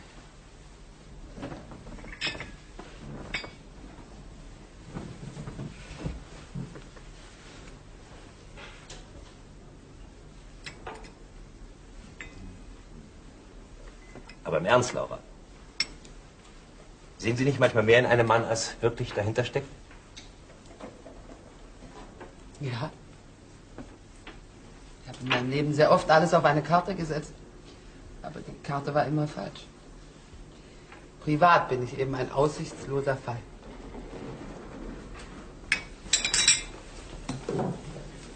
Kriegsbeil begraben? Ja.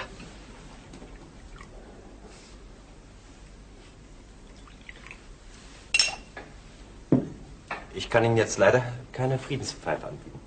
Ich weiß eine bessere Sitte.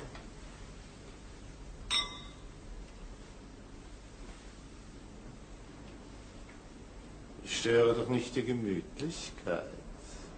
Guten Abend, Walde. Guten Abend. Hier, mein Kind, zum Trost für die entschwundene Illusion. Welche Illusion?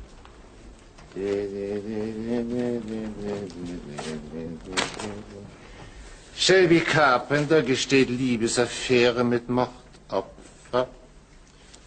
Von dir, mir das feierlich zu servieren. Der Idiot, dieser Hendricks. Er hat mir versprochen, mich zu veröffentlichen. Ach, bitte, darf ich einmal sehen? Bitte, bitte, bitte, bitte. Aber Ihr Name ist leider nicht genannt. Die Blume. Hat er schon gegessen? Ja, Bessie, er hat längst gegessen. Er ist immer pünktlich auf die Minute.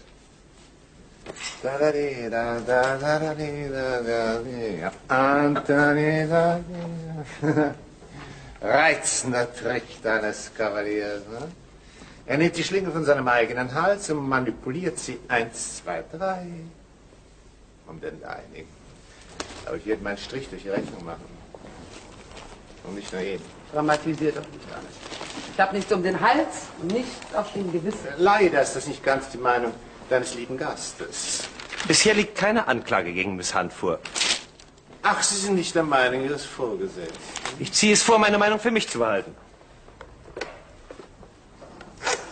Was habt ihr heute Schönes? Poulet Coq. Wie sinnig. Jetzt McPherson, geben Sie mir mal Hendricks. Riecht sehr gut. Ich hoffe, Sie haben genügend Estragon genommen. Darf ich dich bedienen, Kind, ja? Ja, Mark, wie geht's denn nun, mein Lieber? Hier ist Hendricks. Sagen Sie mal, mein lieber Hendricks, was haben Sie sich eigentlich dabei gedacht? Hm? Wir hatten doch ausdrücklich vereinbart, dass nichts veröffentlicht wird. Und jetzt gehen Sie her und posaunen die Geschichte in die Welt? Für diesen Fall bin ich verantwortlich und sonst niemand. Und ich verbitte mir, verdammt nochmal, dass Sie mit da drin herumwuschen. Ihr Hütchen wird kalt, Herr Polizeipräsident. Ach, essen Sie es selber. Oh, vielen Dank, ich habe längst gegessen. Mein lieber Mann, ich weiß Ihre Argumente hoch zu schätzen, aber die Öffentlichkeit hat... Erzählen Sie mir doch keine Märchen. Wenn der Fall im Lokal da stünde, dann würden Sie alle Ehren McPherson überlassen. Aber seitdem der Fall die Gipfelkonferenz auf Seite 2 verdrängt hat, da ist plötzlich Hendricks der große Mann. Hendricks hinten, Hendricks vorn, der Fall ist doch völlig Schnurz. Bezauberndes Wort, Schnurz. Das werde ich nicht tun. Ich werde Sie nicht verhaften. Sie haben durch Ihre hervorragende Arbeit den Fall geklärt. Nun blockieren Sie doch nicht die... Ich blockiere überhaupt nichts. Ich habe Ihnen schon einmal gesagt, ich handle erst, wenn ich soweit bin. Eine Schere hat sie wieder nicht genommen. Und die Person bringt mich zur Verzweiflung. Warum? Das werde ich Ihnen jetzt ganz genau erklären. Ich habe heute Nachmittag noch einmal mit dem Sachverständigen die Streuung des Schrotschusses untersucht. Wir sind dabei beide zu der Überzeugung gekommen, dass er aus dieser Waffe nicht abgegeben sein kann. Und außerdem muss die verwendete Patrone von Hand, und zwar mit ganz ungebräuchlich grobem, gehacktem Schrot gefüllt gewesen sein. Ja, ganz einfach, weil wir in Ihrem Landhaus zwar eine Schachtel mit normalen Fabrikpatronen gefunden haben, aber keine Spur von einer Handpresse oder von derart grobem Schrot. Fragen Sie doch den Sachverständigen. Aber lieber Mark, das scheint mir ganz und gar nicht so klar zu sein. Das ist Ihre Meinung, die für mich weder maßgeblich noch interessant ist. Und außerdem bin ich beim Abendessen. Danke. Besser? Viel besser. Ich bin froh, dass Sie nicht mehr glauben, mein Gewehr war die Mordwaffe. Das habe ich von Anfang an nicht geglaubt. Tja. Wenn das nur kein Dana-Geschenk ist. Schon wieder eine Warnung. Polizeiliche Gehirne gehen verschlungene Wege, mein Liebes. Sie haben es nötig. Aber mein Bestes sind doch beruflich verpflichtet, einen Schuldigen zu finden. Und niemand ist besser als sein Beruf. Manche Kriminalbeamte erpressen zu diesem Zweckgeständnis, aber seine Methoden sind viel subtiler. Er lockt seine Gegner aus der Deckung. Piep, piep, piep, piep, piep, piep, piep, piep. Unter dem Vorwand, nur nach mildernden Umständen zu suchen. Ach, er meint, ich sei so etwas wie ein trojanisches Pferd. Mhm, flößt ihm liebevolles Vertrauen ein. Die Maus sitzt in der Falle. Waldo, ich fürchte, du schreibst zu viel Kriminalromane. Du hast doch selbst gehört, wie Mark gesagt hat, dass es nicht mein Gewehr war. Und was will er damit erreichen? Was willst du jetzt erreichen? Ich? Ja, du. Dass er mich verhaftet. Ich will dich schützen. Wovor? Vor dir selbst. Du bist doch wieder einmal drauf und dran, schandbar betrogen zu werden. Ich habe nicht das Gefühl, schandbar betrogen zu werden. Danke. Wenn du mehr Vertrauen zu einem Kriminalbeamten als zu deinem besten und ältesten Freund hast, dann tu, was du nicht lassen kannst. Um Gottes Willen, wie war's? Wie kann ein Mensch nur so ungeschickt sein? Was ist denn das? Das ist Schrotkugeln. Warum? Wird sehr oft zur Beschwerung von kostbaren Gegenständen benutzt. Ich verstehe. Ist was? Ja, die Vase ist umgefallen. Bring einen Teller. Ich kann dir gar nicht sagen, wie verzweifelt ich bin, dass mir das passiert ist. Weißt du, wie Was ist mit dem Essen? Du kannst abräumen.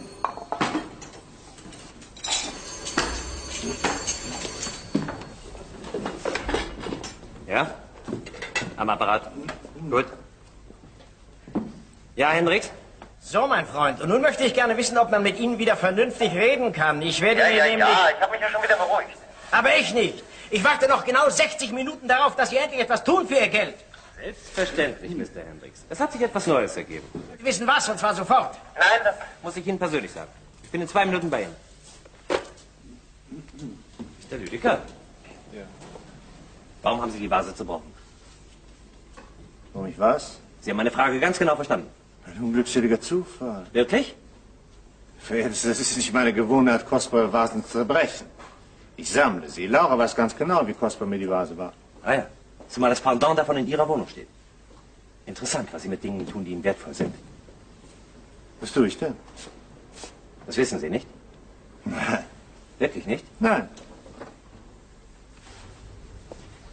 Ich komme vielleicht noch einmal vorbei. Schönen Dank fürs Abendessen. Nicht zu danken. Und was ist mit dem Kaffee?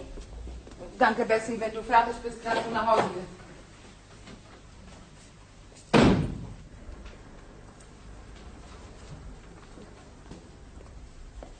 Um Himmels Willen.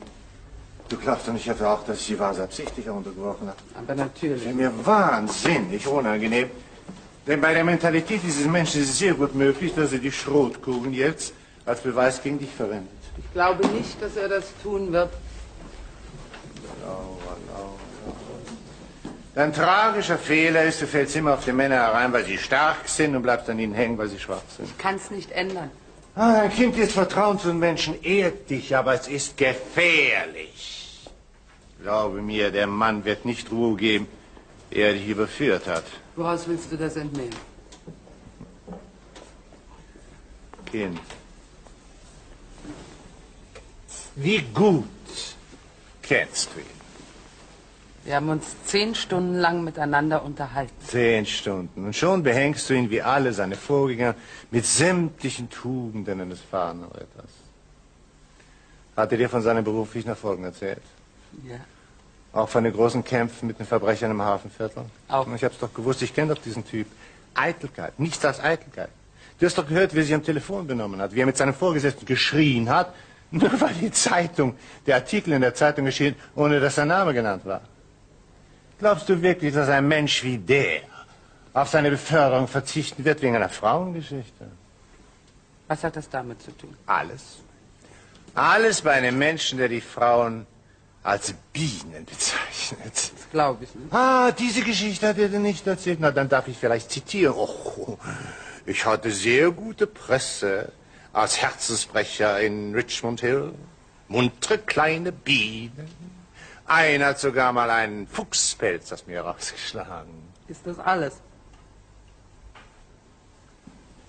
Doch, ich rede im Ernst. Der Mensch ist gefährlich. Wahrscheinlich will er jetzt gerade die Anklage gegen dich diktieren. Aber er hat doch nicht den mindesten Beweis. Robin hat doch nicht, ist das egal. Er hat Indizien. Und das genügt. Er hat doch nun mal leider diese Schrotkugeln hier bei dir gefunden.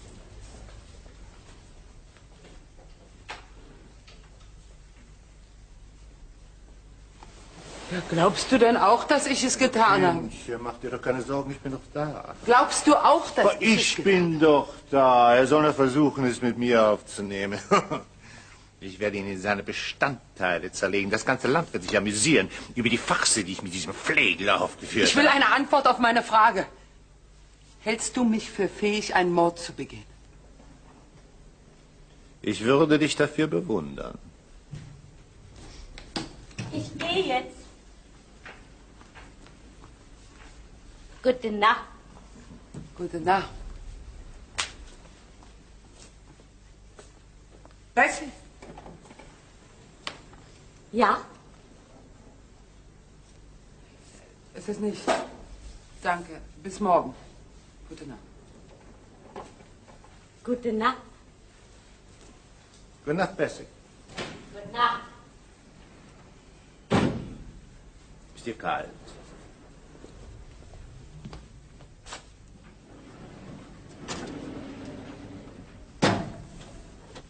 Besser? Oh, komm. Nimm doch deinen Schal.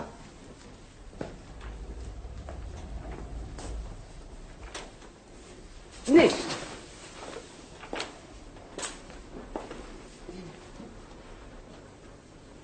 Warum bist du auf einmal so feindselig? Ich bin doch nicht feindselig. Ich weiß. Du hast dich in diesen Polizisten verliebt. Du tust alles, dass ich langsam selbst daran glaube. Le roi est mort. Vive le roi! Du bist kindisch. Okay. Ich kenne ihn seit 24 Stunden. Ja, aber was für 24 Stunden?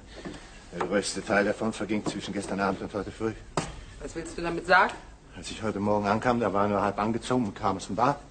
Als ich eben wiederkam, da war die beide beim Essen und traulichen Tête-à-Tête.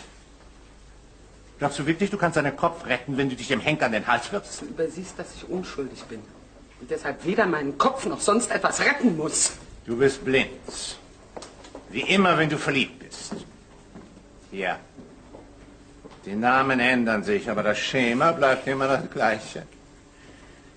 Die Jungen, die Schlanken, die Sportlichen, Muskeln, ja! Das ist ein sicheres Zeichen von Männlichkeit. Immer dasselbe. Immer dieselbe Parade der geistlosen Helden aus dem Panzuk. Ich kann nicht mehr. Warum quälst du mich so? Ich bin doch der Einzige, der dich wirklich liebt. Waldo, du warst immer mein bester Freund. Du hast mehr für mich getan als irgendein Mensch auf der Welt. Ja, das Lied kenne ich.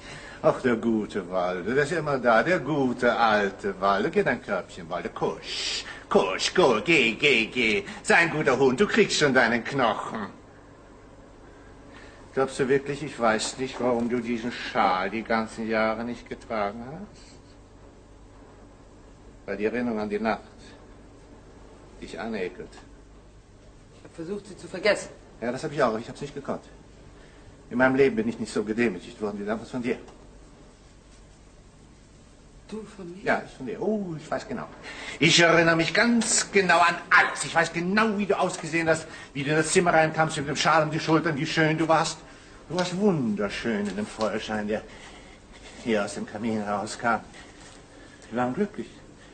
Wir waren in einer anderen Welt, in einer guten Welt. Oh, auf einmal warst du vollkommen verändert und auf einmal war ich hatte nichts als ein lächerlicher alter Mann, der unanständige Annäherungsversuche machte bei einem jungen Mädchen, das nichts von ihm wissen wollte. Das ist nicht wahr. Ich habe dich wirklich geliebt. Diese Nacht hat mir genauso viel bedeutet wie angeblich dir. Aber du hast dich plötzlich völlig verändert, nicht ich. Du lügst! Ich lüge nicht. Weißt du noch, wie du mich angeschrien hast? Weißt du noch, wie du mich weggeschickt hast wie ein Straßenmädchen? Du wolltest doch vergessen. Ja, ich wollte vergessen. Ich musste vergessen, wenn ich Weil ich dich als meinen Freund behalten wollte. Und warum?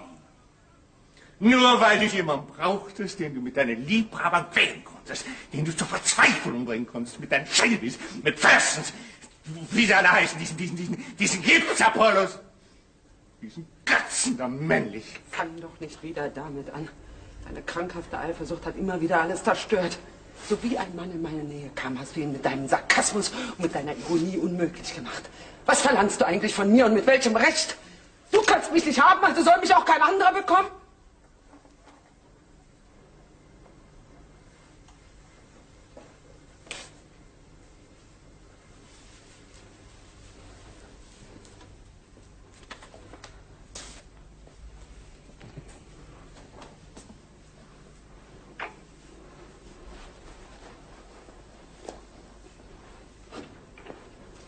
Du bist doch sonst immer so ein kluges Mädchen. Hast du wirklich gedacht, ich werde zusehen, wie du eine von diesen Idioten heiratest? Hä?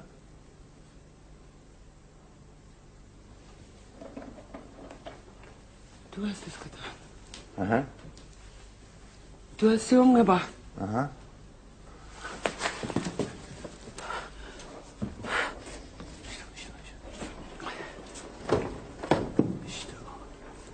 Bring doch deinen findigen Freund durch, um das Vergnügen selber herausgefunden zu haben. Du weißt doch, wie empfindlich er an diesem Punkt ist. Nicht? Du bist jetzt von seiner Beobachtung auch vollkommen richtig. Die Patrone war mit Hand gefüllt. Und die Streuung des Schusses deutete, wie er so richtig bemerkte, auf ein abgesägtes Gewehr hin. Oder auf eine antike Waffe. Du verstehst doch etwas von Gewehren. Hm?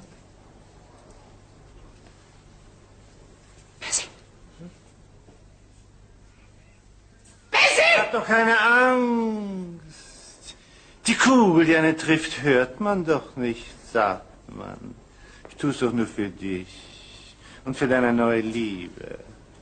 Er hat dich geliebt, als du tot warst. Jetzt gebe ich seiner Liebe die Urgestalt zurück.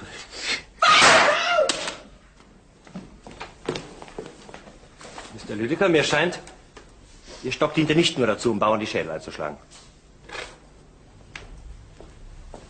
Sind Sie in Ordnung?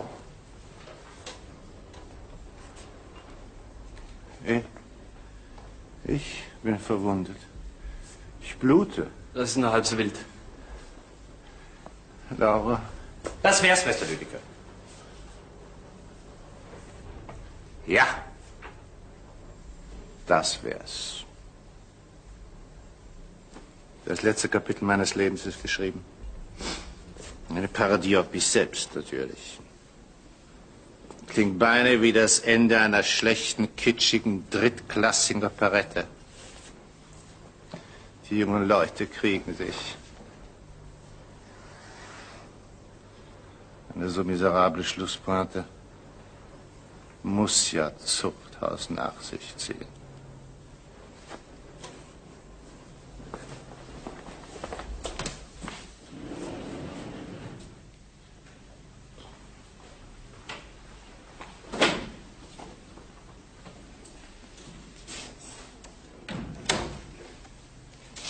Kommen Sie, Laura.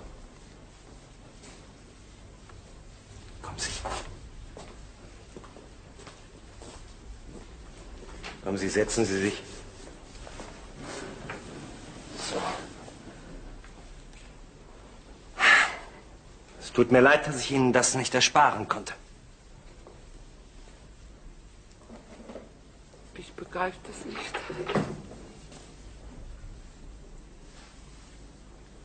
Ich begreife das nicht.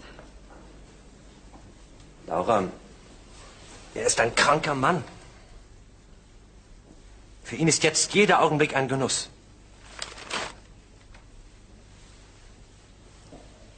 Ich möchte wetten, er wird das brillanteste Schlusswort halten, das jemals vor einem Schwurgericht gehört worden ist.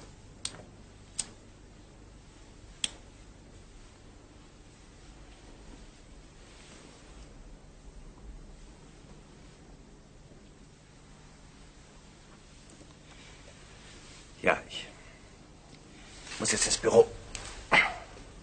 Bitte nicht. Aber ich muss endlich meinen Bericht diktieren. Können Sie das nicht telefonisch tun? Laura, bei einer Mordanklage, das geht wirklich schlecht. Ja. Ich habe mich gefreut, Sie kennenzulernen. Ich auch.